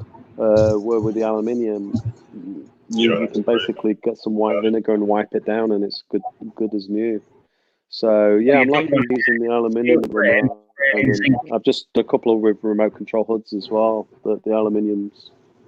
Yeah, go ahead, Paul. Frame systems and stuff really easily too. Sorry, Paul, go ahead. I was going to say, some steel frames, like when people go out and buy steel frames and that on tanks, some of the steel that they buy is zinc coated. That can't be good for a tank, I think. Yeah, correct. But remember, zinc as an anode over time gets eroded. As it's exchanging the electrons, and over time, kind of like what Nick said, is that it loses its electrons and it can't give it anymore, and it starts rusting the steel readily. So you have to watch out for that as well. Yeah. And not only that, What is but Reef just pound for pound. And pound for pound. Yeah. And pound for pound, aluminum's a lot stronger than steel per weight. So you're talking about a lightweight stand that you would be able to move by yourself instead of having, 2 or 3 people to move a steel stand of comparable strength.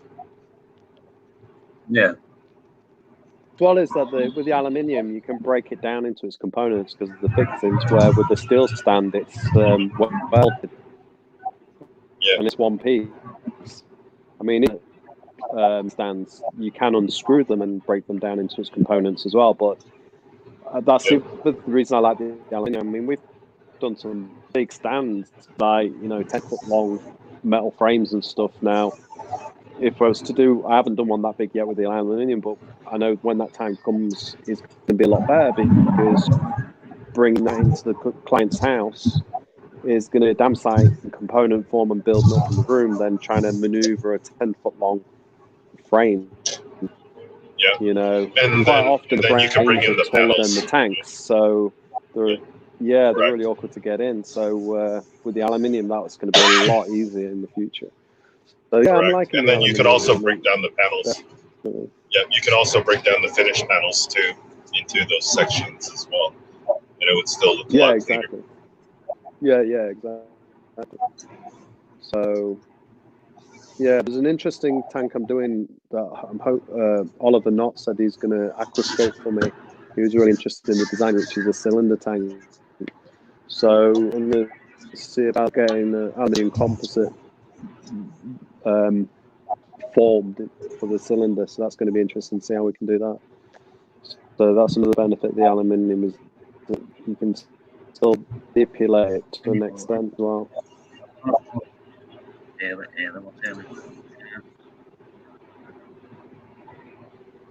On a serious note, will my log burner affect my tank?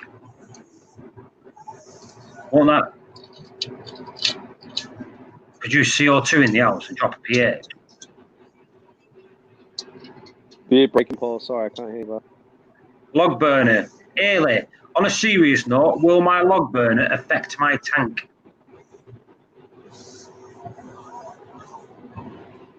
It depends on how good his ventilation is. It depends on his ventilation. See, I don't know. Never had a log burner. Don't know. Yeah, but I mean, it's kind of like a fireplace too, right? Log burner. Oh, Yeah. So it's Okay. basically Well, I mean, an open fire in the living room. So once again, it depends on the ventilation. Outside, the escape rate of the smoke coming out of the I want to call it the chimney, right? Out of the pipe, and making sure that you have plenty of fresh air going in.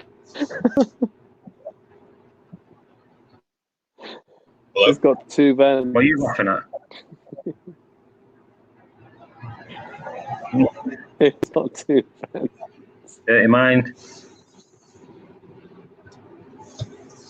So Woody just donated $9.99 or £10, and he said, when we get to New York, I've got to buy the Five Guys. Yep.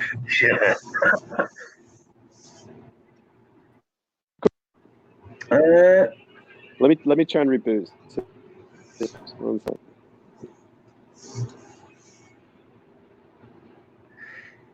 EA Reef tanks are nice. The one I think they're built better than Red Sea. The glass is thicker. So if I was going to go over anything, I'd definitely go EA Reef because they do look nice. Yeah. Nat King I Reef like says Planet Aquariums.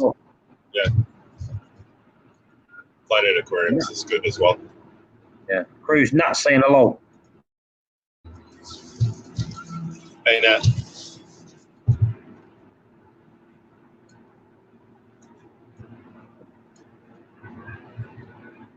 Go custom acrylic. No one wants to go acrylic. No one wants to scratch the system. You've got to be too careful. I like acrylic. You've got to be so careful. The thing is, though, with the glass tank, you can just get in there, give it a clean, you're done. With acrylic, you've got to be careful, haven't you? You know what I mean? A lot more careful. Well, I mean, I could polish out scratches in an acrylic tank. Yeah. And every once in a while. Yeah. I'm too lazy. To do that. I like to get in there, give it a clean. 5 minutes. But remember, I'm also like the only around now. Yeah. As the only person over there at Elegant Corals, it's easier to actually handle the raceways that are acrylic. It's easier for me. It's a lot lighter weight. I don't have to worry about glass. I also utilize those bins, those dolphin bins, the fiberglass ones. Those are really, really easy to move. Very easy to drill. I don't have to worry about the glass. What's the benefit, right? Just your normal standard reefer, getting acrylic to non-acrylic to glass. What acrylic's more expensive from the start, isn't it? But what's the benefits that you're going to get? Well, it's lighter, it's stronger. You don't have to worry about you don't have to worry about it. I want to say cracking inadvertently, like you have a nick in it, and then it would start splitting and cracking.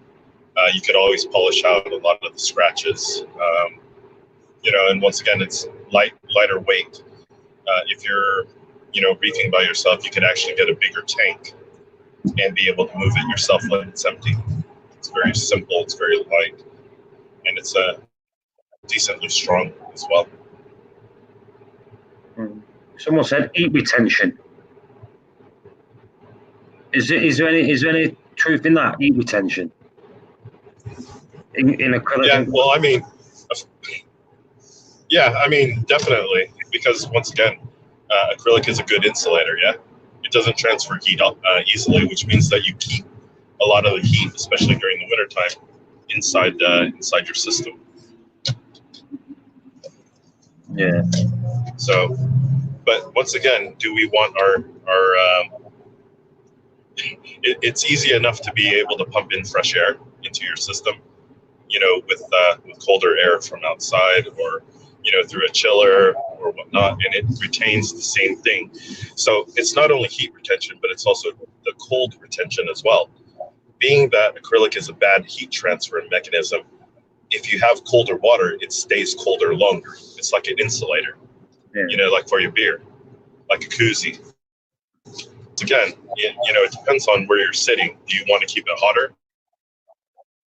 Also, it does a good deal in heat retention, especially on a power outage, right? Instead of having glass.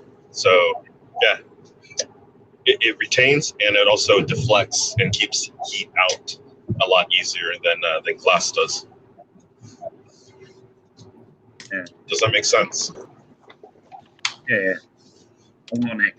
So, oh, he's back. You there, Nick? Yeah, I'm here. Hey. It's clear. Somebody was asking me, like, swearing at me earlier. Somebody is asking me whether I prefer Nick and Paul. What do you think of the EA Reef Pro tanks? The quality compared to a Red Sea. Red Sea. Don't get Anything either better of than them. Red Sea. Come to me and get a custom Yeah, tank tank. and do it properly. Wait, what was that? You guys Red were talking Sea. over each other. All right, go on, you first, Nick. Well, I was just saying, don't get either. Come and see me and get a proper tank, a custom tank, and do it properly. But that's just my opinion, right? Yeah. It's veritable though. I mean, based on experience.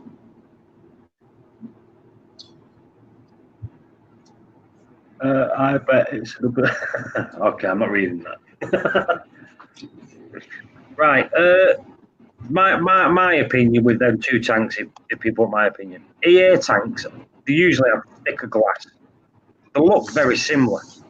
So like they do look very similar. I think EA have thicker glass and they have different colour cabinets. That's about it. The Red Sea are thin glass, really, really shabby acrylic work on them. And too many people have had tank failures, might like it in the last few years, which I really don't like. So, and I'm one of them, so that's why I don't like them. And they blatantly try to blame me for it. So, and until they came out, found out that it wasn't me, and then tried to brush me under the table. And they threatened to get a solicitor on me or a lawyer on me. When I put something on Facebook saying that my tank, like basically the shit, and they threatened me with a lawyer. So I told them, go on then. So. Yep. I wasn't doing anything wrong. I was telling the truth, and you can't get in trouble for speaking the truth. Yeah. Trying to get rid of your right to speak, right? Freedom of speech. I didn't get rid of it. I left it on. And in fact, I put it onto more sites. Yeah. That's a shame.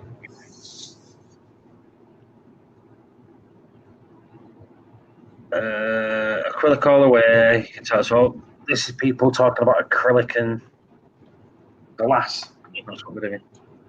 And I've just got a text message from my wife saying I need to go and drop a charger off at work. If you want to drill holes, you don't have to worry about having a glass cutter. You know, you could also do a tap in for an acrylic tank by just draining the water slightly and being able to drill without worrying about it splitting or cracking. I just find acrylic very, very easy to modify.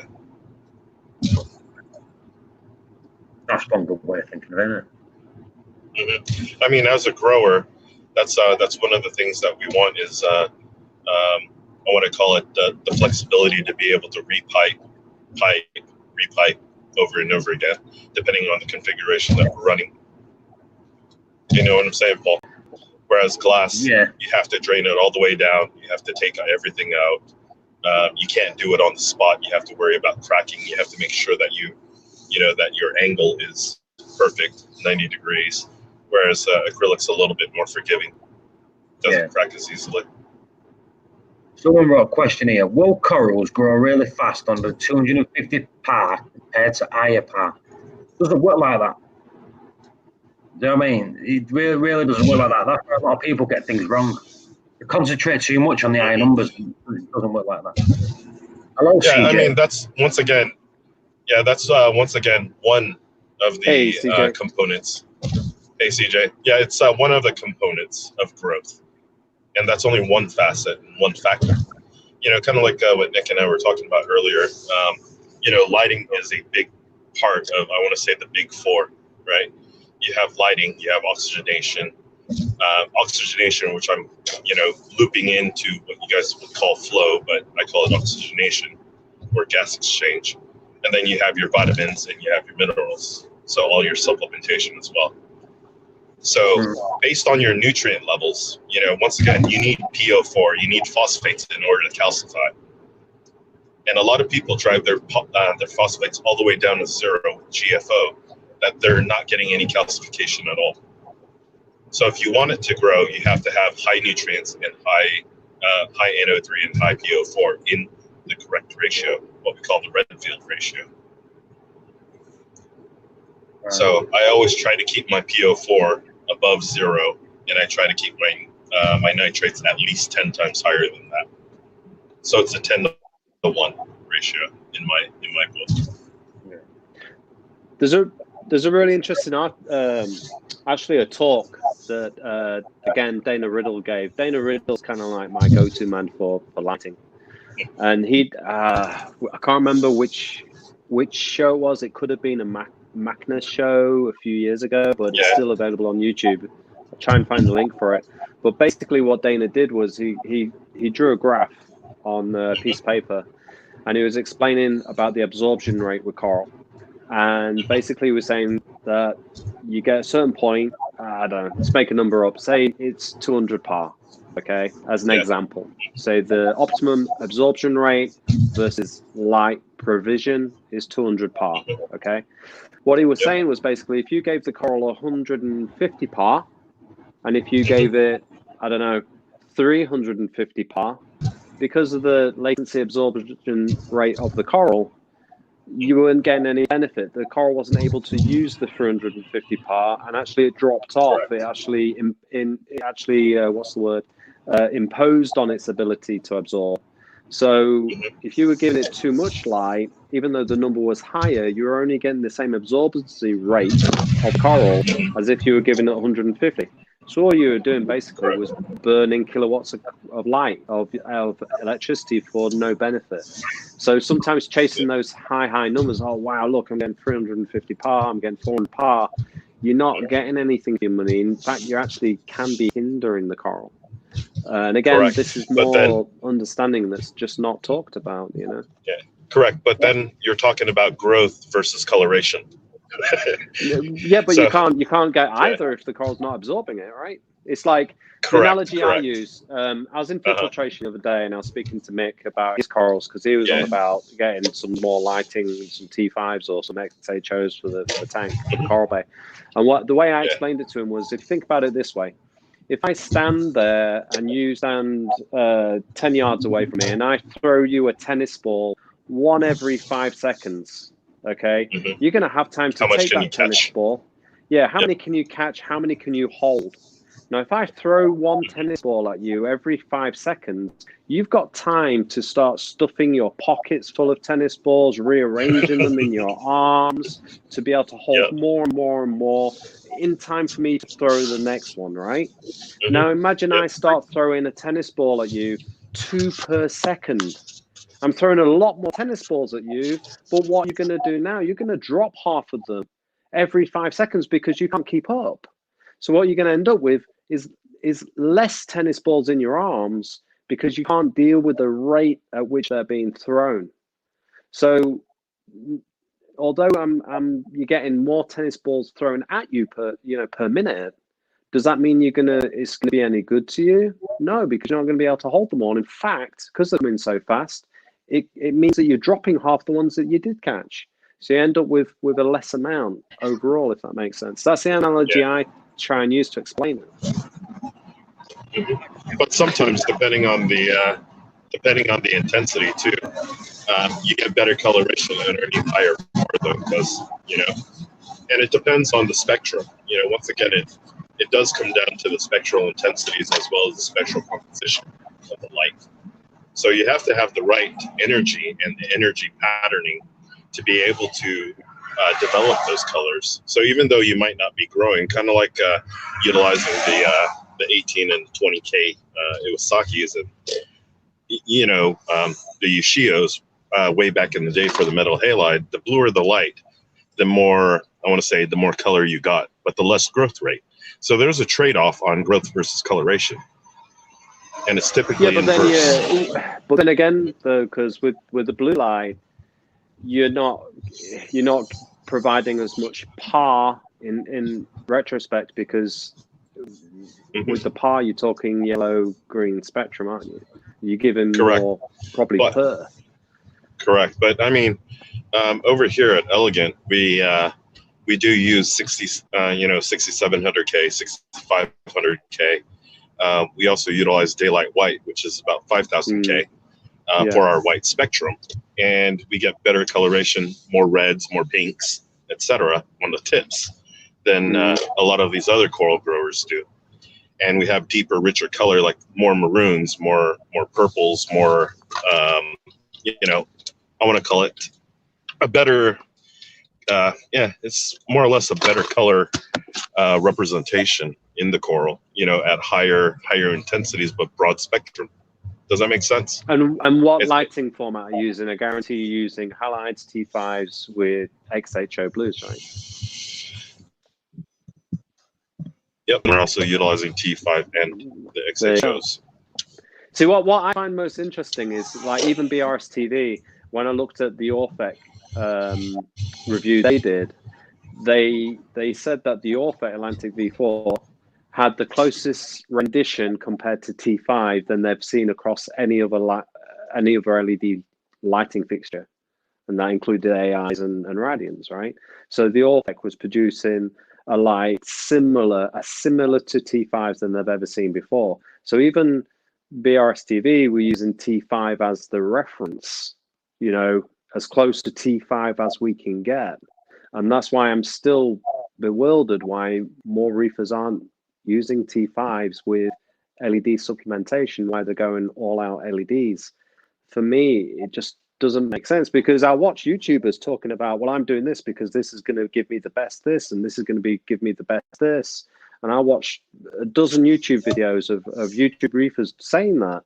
I do this way because this is going to do the best, and I'm going to have this flow and this, escape and this and this and this. And then what do they do? They stick an LED above the table. And I'm like, but I thought it was about trying to do the best. Then why aren't we still using T5s with LED supplementation if you want the best? Because that's still the reference point. Are these LEDs as good as T5 yet? No, the further away from T5s is this one and this one. This is the closest we've got to T5. This LED is better because it's the closest. Why aren't we still using T5s? Yeah, and then? You also bring up a good point. Because a lot of the LEDs or the LED manufacturers still compare themselves to the halides. Yeah. You know, So then why are we still using halides? I can kind of understand, because not halides for me, you got to go Reef Bright, because the problem with halides was always the excessive heat, the you know, how hot they ran and all of that, which I get.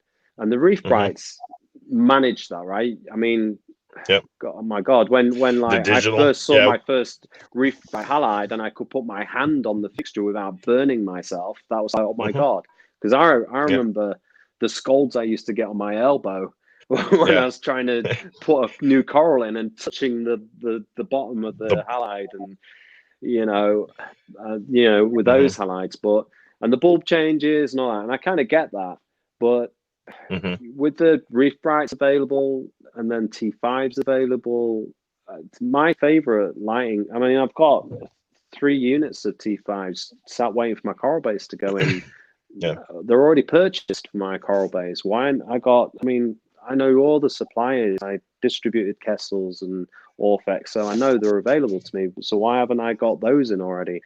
Because I want to do the best for my corals and use T5 with LED supplementation, because that's the way to go. Until a unit comes out that will replace it, and they haven't got one yet. Correct. And in my opinion, you know, a blend of the 3 different technologies for the same light, you know, we have the halides, we have the T5s and the LEDs, you know, in combination together is a good light fixture, and it's very, very solid. You know, you have the broad spectrum as well as the UV coming from the halide. You also have the T5s with a minimal UV, but it also has a good blend and spread. So you have good distribution of lighting again. Per watt, you know, just like the halides too. It has 360 degrees of irradiance all the way around, whereas the LED is only one side. You know, it's 180 degrees at best. And then you have heat on the other side and light emittance that you can't get through the heat sink. So when you actually take a look at the T5s, you know, the round fixtures, as well as the you know, the metal halides, you have 360 degrees of irradiance all the way around the bulb. And that's one of the things that we look, especially when we're doing a very, very big area that we need to light up for our grow out tanks, is what the spread is, you know, overall, and what the intensities are, and what the spectrum is. I mean, even if you wanted to go all out LED, I mean, I understand for like neatness and aesthetics, you get like 3 radians, right? You get 3 radians. But again, from a reefing point of view, it doesn't make sense to me, because then each of those 3 radians is carrying the same diodes, giving off the same PAR from the same spectrum renditions, because it's got the same diodes in. I want to give it a blend of spectrum, so I can't do that using the same unit. So even if I was to go all out LED, I'd use multiple different units that each had different diodes in them, producing different spectrums, so that I got a blended overall coverage of spectrum. Because LEDs are so spectrum specific. You know, that's the problem. They're narrow band. The Achilles heel with the LEDs is that they're spectrum specific. So the bandwidth is and it's very, very narrow. Specific. Yeah, it's very narrow. I just wish somebody had managed to produce. I mean, I know ATI had a good go at it, as did what do you call it? Not Deltec. What was the line? Giesman had a good go at it, but they tried to produce a good, like a hybrid. But unfortunately, for me, ATI didn't understand the LED technology enough, so the LEDs were next to useless. The same went for Giesman. Giesman was so slow off the starting block with LEDs that by the time they entered the market, they were already saturated. Two generations. And they're behind. 2 generations behind. There were 2 generations behind. I mean, one of the LEDs I really like another LED that we don't hear enough of is the GHL Mitras. Beautiful unit, really good spectrum coverage. You know, but we don't hear about it. Why? Because they haven't got a strong distributor, and they don't do enough promotion and advertising themselves, unfortunately. But the JHL Mitras, another phenomenally good quality, very high performing, very capable LED unit, but we just don't get to hear about it. We just don't get to see enough tanks with them on, you know. But for me, yeah, I mean, if you're a professional reefer, if you're an advanced elite reefer, why wouldn't you be using T5s with LED supplementation? Why wouldn't you? Correct.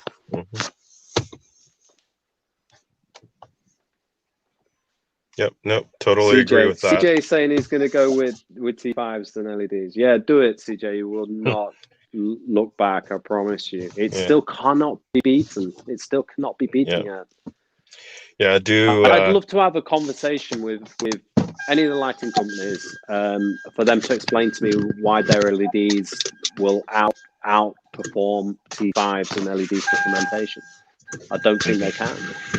I think Hofer would give me a good run for my money from Orthec, but I think he's probably the only one. Yep. Give me a sec.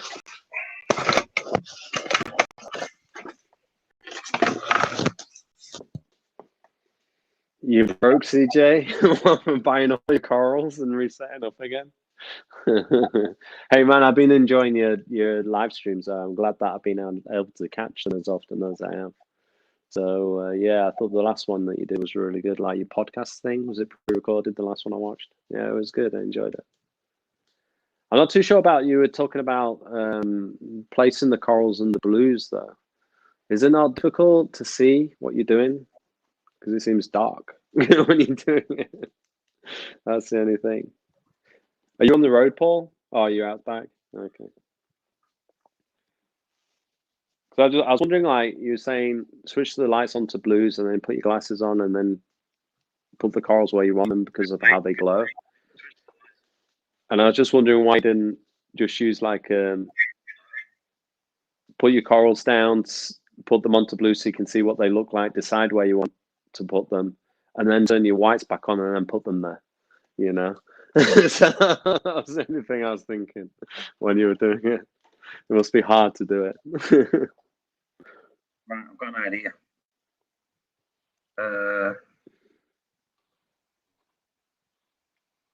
I'm thinking, you know, Paul, shall I set up an office tank again? Because I'm spending a lot of time down here recently turning this place into a studio store. Should I get another tank? I've got tanks coming out of my ears, to be fair. Should I set another office tank up? I don't know. You reckon? Yeah. I've got that really nice braceless shallow tank as well. You know, that one, it's like 41 inch across and 30 inch front to back. Yeah. Do it. That's a nice tank, actually. I wonder where I should do that. The thing is, I really miss my Malcolm, my mapper puffer that I had in here. And I wouldn't be able to put any corals in if I had got another puffer fish. But he was like a pet. He was awesome, that guy. Oh my God, I missed him so much. I remember it. I remember him. Yeah, he was awesome. He was so full of character. Like, the best fish to get is like a puffer fish if you want a characterful fish. The only thing is, obviously, you can't with coral. But if you can have a second tank and you just want a pet fish, puffer fish, amazing fish. Right, I'm going to try something. Bear with me.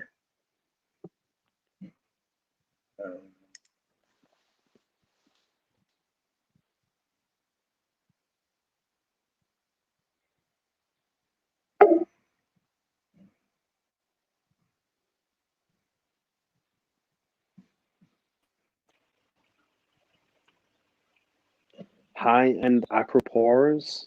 I don't think we can get high-end aquaporas in this country. Can we see me? Whoop, whoop, whoop, whoop. Right. Yeah, I can see it. Right. Haley, you don't like puffer. You do. How can you not like puffer fish?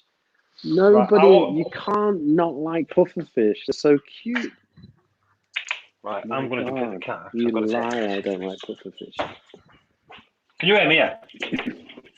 Yeah. Right. I'm going in the car. I'll be 2 minutes, so I'll take you with me for 2 minutes. Oh, okay. I'm gonna go take this. You said they're ugly? Oh my God, Haley, no way. Which puffer fish have you seen? Check out a map of puffer fish and tell me that's ugly. Oh my God, Malcolm was so cute.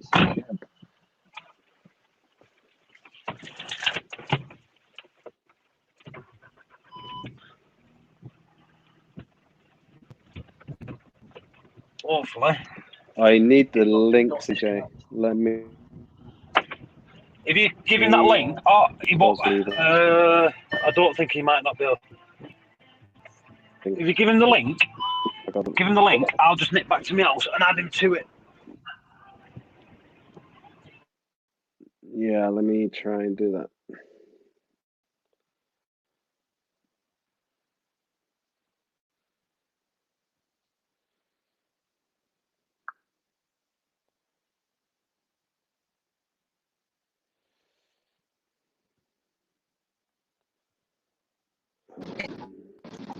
Can you hear me? Yes. Yes. Right. How are you going to send CJ the link? Have you got his thing? He sent me his email. He's got his email. I'm trying to think how I can put him to it. If just give me 2 minutes. Let me just go and drop this thing off, and I'll be back. Right. I've just So emailed it to CJ. CJ, I've just emailed it to you, so you try and do that. Just tell him he can come on it, but just give me 2 minutes because I have to add him to the thing. But I'm just dropping this off at Price. Oh, okay. Yeah, I've got to add him to the screen, but I'm just going to drop this off. She's at work. She's around the garden. So just give me 2 minutes. All right. I'll add him to it. So you can't read me for 2 minutes, and I'll jump back on it because I'll have to missus in a second. Yeah, no worries. CJ don't wait for you anyway. Right, I'll be there in a minute. Okay. Yeah, right. If you want some decent, I'm trying to get my place set up. I should have a couple of coral bays running before summer, and I should be able to get some nice high-end stuff in. Some of the stuff that normally only goes over to the States. So I've been promised that I'll be able to intercept some shipments. That'll be pretty sweet if I can.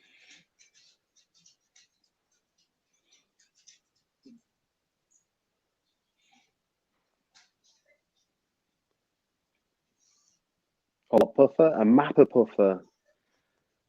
Haley, you need to see a mapper puffer.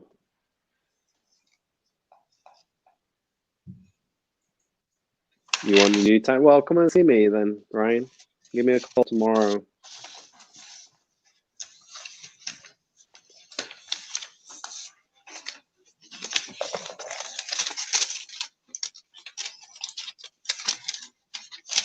Yeah, do that. Stars and Stripes? No, you need to see a mapper puffer. Stars and Stripes are nice, but mapper puffers are nicer. I like the blue puffer fish as well. That's super cute. Mm-hmm.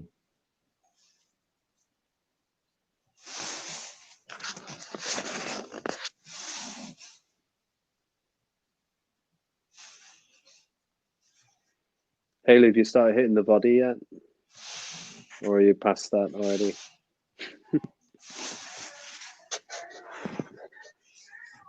Yeah, Sheffield's only like 20 minutes from me. In fact, I can meet you in Sheffield if you want a filtration, and they've got tanks and some of my cabinets and stuff in there. It's ugly. It's not ugly. Oh my god.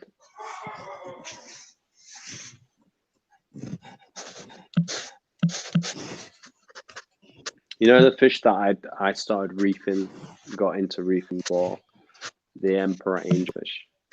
Mm-hmm. That was the fish that turned me to reefing. That one's really, really pretty. Yeah. And yeah, Cruz, what I did was I bought one and it was the size of a 50-pence piece. And I put it in my tank and I put corals in it. And as that fish got bigger and bigger and bigger and then transformed into its adult colors, never touched a coral. Didn't know what they were. Didn't know that they were food. Never touched a single one. And that's the only emperor angelfish I've ever known never to chomp on a coral. Ever. Just didn't know. And I had a little cave for it in my reef structure, had a little cave. And he used to sit on there, sit inside, he used to poke his nose out every now and again. And then I used to have a powder blue and a few yellow tangs and stuff like that swimming around. And if the powder blue or yellow tang came anywhere near the front of the cave, it used to just grunt. And like that, just to grunt at them. And then probably, I don't know, once every hour, used to come out of its cave and just do a circuit of the tank and then go back into its cave. It used to patrol the tank every hour like a little sentry guard on duty or something. And then once it got back in the cave, it didn't bother any of the fish. It just used to swim around like, you know, I'm the boy, I'm the man, you know, like this is my tank, you know, just to remind you, this is my tank. I used to swim around and he used to go back in his cave and then again, just sit there. And then the other fish came to the mouth of this cave, you used to just grunt at them. That was it. Such a bizarre. I had a powder blue in there that was, oh God, how long did I have that powder blue? About 5 years, 5.5. It was like huge. I used to get so many people wanting to buy him. Crazy money as well. And he was such a rich coloration, beautiful fish.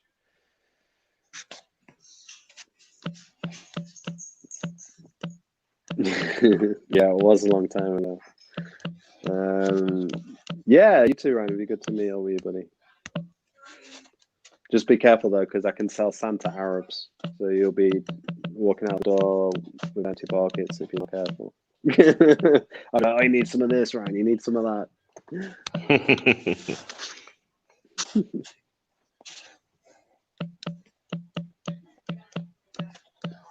Mandarin dragons, Midas blennies. No, you're good, cuz. No, it's just everybody's blennies are nice. Everybody's texting me right now. This is my water parameters. Yeah. What do I do? My corals aren't opening up. What do I do? Oh, okay. I have dinoflagellates. What do I do? So it's like I get so cynical in my old age. Yeah, well, definitely so, like, you're this old. Is happening and that's happening. What do I do, Nick? I go, learn to read.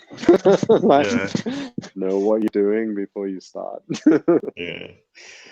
No, it's funny though. It's like I get like 200-300, and they think that I'm all available for just them only. You know, 200-300 a day. You know how long that takes, you know, I want to help them all, but you know, they correct me and say, no, you're wrong, and I'm like, okay, bye. Okay, and then I block do what them. you do. Do what you do then. Yeah, obviously you're calling me because you have a question, but then you're telling me that I'm wrong. Well, it's kind of been doing just because this for everybody else on the internet is right. That's why. Yeah, I Those saw it on 30 people Facebook, so it can't must be be wrong, right. I but know, you right? must be you that's wrong. Yeah, I've been there. Hey, Haley, have you seen a short tooth blenny? They're really nice as well. Yeah, I like lawnmower blennies. Their back half gets really, really colorful too, even though their front half is like bland. Lawnmowers, starries. I like the short tooth blenny particularly. I think they're a really nice blenny. They're good algae eaters. They really are hungry all the time. I'll tell you one I haven't seen for a while is the which are the ones that live in their little shells? Yeah, the conch blennies, yeah. I don't know if it's the conch or like the barnacle, snail shell. barnacle blennies. Barnacle blennies too. Yeah, there's barnacle blennies. Barnacle blennies. But then you have to have the barnacle. You have to have the barnacle shell. Yeah, but when you do, you get those like clusters of barnacle shells that you put in, and then each one has a little barnacle blenny in it. That's so cool. It's cute. I did that in one tank, and that was really cool. I love those guys. Oh, what about the garden eels too? Like a little barnacle. Oh, I'm gonna do one for the store in the displays. I'm gonna have a big tank, like an 8-footer, and then I'm gonna have a step down, left to right, like a shallow. I'm gonna put some rocks in the formation of a reef shelf with all the native like reefing fish and coral on it. A couple of big plating montes coming off the end, and then I'm just gonna drop down all into a deep sand bed, just full of garden eels. I'm probably gonna do no more than. Hey Paul, I'm gonna do no more than probably 2 or 3 foot of reef. And then probably 5 foot of just garden eels. That's what I want to do on one of the displays. Yeah, absolutely. The good thing about down here is I've got the space to do it. I've got so much space. I'm spoiled. We're even talking about putting in like a 16-foot by 16-foot L-shaped tank in here, and it won't take up all of this. Like there'll still be loads of room for the displays. Imagine that, a store where you can put a 16-foot by 16-foot L-shaped tank in and still have loads of room. It's crazy. Yep, absolutely. Oh, Everybody's like hitting me up. Tell me busy. No, Just say I wanna send go. $10 to my PayPal. nah, but As soon But as that's soon- paid, I'll give you half an hour of my time. no, all I need now is the kidney, because you know that. Well, be able to buy one. No. If there's a living donor, I wouldn't mind. Get someone to donate your kidney. Yeah, I mean, I'll pay for the I'd send you medical. an excellent reefer if you give me your kidney. that I could promise. There you go. If I'm long enough on this little ball of dirt, absolutely. Hey, I got a feeling I might be back over the States. Okay. I was speaking to Darren the other day, and he was asking me when I was back over. So I've got a feeling he might invite me over. So you're going to be the living donor. Thanks, cuz I do appreciate it. Yeah. Like Well, I it. was just wondering if I get time to stop off in Chicago for a couple of days. Of course you do. Yeah, because I kind of went to Chicago, but I didn't. I had a connecting flight in Chicago, but it was like literally get off one plane, walk to the terminal, and get on another. So I didn't even have like a couple of hours. Yep, absolutely.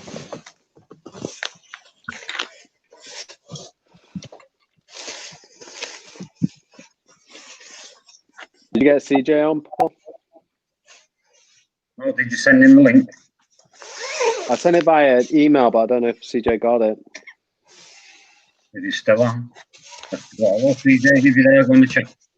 If he is, he's not. He's not. He said he had time, so see if this thing worked. Play what that weather's bad out there. It's throwing it down. It's like sleet. Mm. See you later, Ryan. Everyone's dropping off. It's dropped loads. There's only 7 people on now. Yeah, it's because it was just me and Cruz just talking. That's why your beautiful face wasn't on cam. Yeah, all right.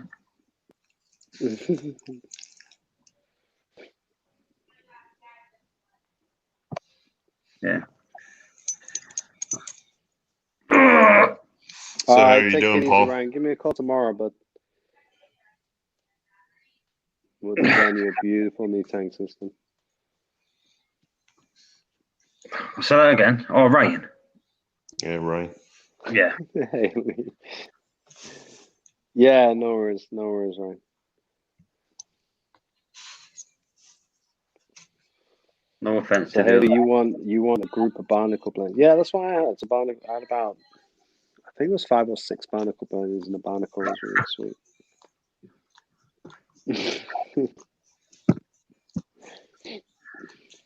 Oh, even I'm knackered. Mm-hmm. You're tired now. I've been up I since want to get 6. CJ on here. It's not there. You said he was going to hang around for you. Oh, can't do anything. He's not there. He's not there. He's not there. That's why I waited. Like, I rushed there, rushed back. He's not here. Mm-hmm. Oh, what am I supposed to do? I'm off for 4 days now, anyway. So I might just do one. Okay. I might just start like doing more for a few days. But Well, I'm try off for the next 2 days. try to get some stuff to talk about. Like the light thing today, that was good. People like that. You know what I mean? Mm-hmm. Yeah. Oh my God, there's always stuff to talk about lighting though. Lighting's such an open arena. I think the thing is, a lot of people want to talk about lights. A lot of people want to start upgrading because new lights are out. You know what I mean? So, but are you really upgrading by getting another incapable LED unit? Mm-hmm. Are you really upgrading? Yeah. Well, I guess you are if you've got the previous less capable unit. Yeah. Well, it's like that bloke on BRS said. He said if you've got the G4s, he wouldn't upgrade. Hmm. He sells them. He makes money through selling them. Yeah, You know what I mean? But he blatantly said that's the that. thing. I mean, I wish. Yeah, I just wish somebody had developed a really good hybrid, and I think if somebody had developed a really good hybrid that couldn't be beaten, people would have gone out and bought that, and then the LED companies would have had a challenge to get them to buy the all LED units. But because that didn't happen, the LED units slipped in there. I don't think it was good for the hobby, to be honest. I think I mean, we had a bit further to the Q5s. See, but the thing is, once again, LEDs are decently good for the hobby because they're not looking to grow. Do you know what I'm saying? Yeah, grow as fast. So you kind of want it a slow grow, a slow develop. But then all these people misconstrue that with I'm going to grow fast until I get to a certain point, and then they don't know how to control it, other than just That's fragging. because they always pair up a fast-growing coral as a healthy coral. Mm-hmm. Yeah. So if it's not growing, therefore it's not healthy, right? That's what they always think. Correct. And I mean, there's so many different things that friggin' make a coral stop growing, like high iodine, right? High magnesium, like super high magnesium, super high alkalinity, low oxygen levels, high CO2, lower pH, persistent lower pH. But they say, oh, well, my tank is doing well. And I'm looking at their system and I haven't seen a difference, not a real difference in their growth. You know what I'm saying? They've been growing for 2 years and it looks like it got 2 or 3 new nubs and that's about it. And they're like, oh, it's growing just fine. It's growing fast.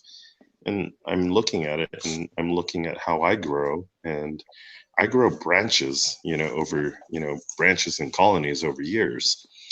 And here they are making nubs, and saying that they're doing just fine. So I guess it depends on what you want, right? Yeah. I just had a thought, Cruz. Yeah. I'm single now, right? So Yeah. I could go back to the States and pick myself up a nice reefing girl. Yeah, there's plenty. Oh boy. That's what I should do, right? Yep. Absolutely. I should go over there and troll the shows. Nice reefing girl. We'll see. I'll start going on dating apps and put "Do you reef" in my profile. Non-reefers need not apply. See, but sometimes you want that. How do you say it? Something different that you guys do differently. You know what I'm saying? Something that they could say, "Wow, that's amazing." Whereas a reefer girl would say, "Yeah, I've seen better." I've got the things that I do amazing. Like cabinets. I'm not a one-trick pony. I make cabinets well. 8.1 is okay, Haley. pH level. 8.1 is good if it's steady. Yeah. 8.2 is better. 8.2 is better. Gives you a little bit more cushion on the calcification side. I would double check your what's your alkalinity at though, based on that pH. Yeah, I think I checked my pH once in the last 2 years. But then again, you bubble too at night. Yeah.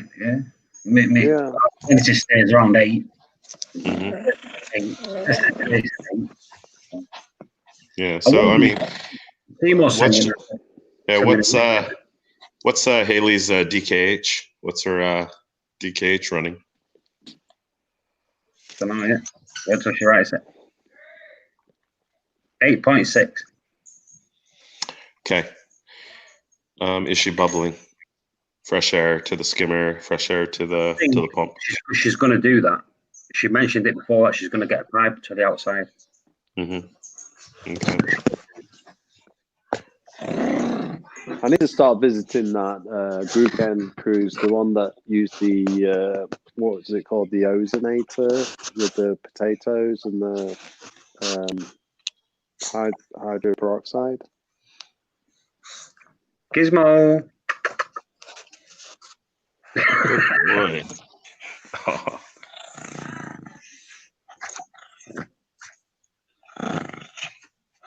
Right, lads, I'm going to bed.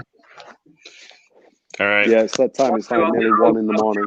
Streams up over the next few days. All right. We'll do one at. Why don't you do one at like tea time tomorrow or something? Yeah, might be. 6, 7 o'clock. Yep. When people have had the tea and chilled out. Daily, oh my God, lightweight. You can I've been stop up and talk to me if you want, Haley. I'm not going anywhere. Hit me up in Messenger. Spring on here. But yes, like McCallum's Reef said, with piping on the outside, do you not get worried about getting airline, like town playing or neighbours? No, because typically you would have or utilize filter floss to keep your air intake clean and the air clean. And we also put in activated carbon to be able to filter out a lot of any chemicals. You can stick one of those blue air stones. Mm-hmm. Blue air stones on the pipe outside, on the end, so that'll correct, filter all the particles. We also utilize in a funnel. Yeah, we also utilize a water bong.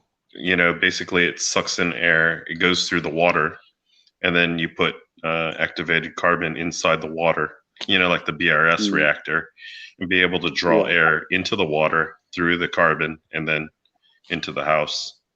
That's one way that we've been doing it, utilizing a water filter. I've got a BRS reactor. Mm-hmm. Yeah, I mean that's one of the good things about those reactors. I want to call it filtration chambers. Mm. And plus, it also gets rid of a lot of the dust particles in the air too, so you don't have to worry about clogging. Right, I'm gonna pop off here now. If you're gonna close it down, Paul. Yeah, I'm going. Right. All right. I'll speak to you guys later. Speak to you later, cuz. Speak to you later, guys. Bye. I'll catch you all soon. See you later. All right. Bye. Bye. Cheers.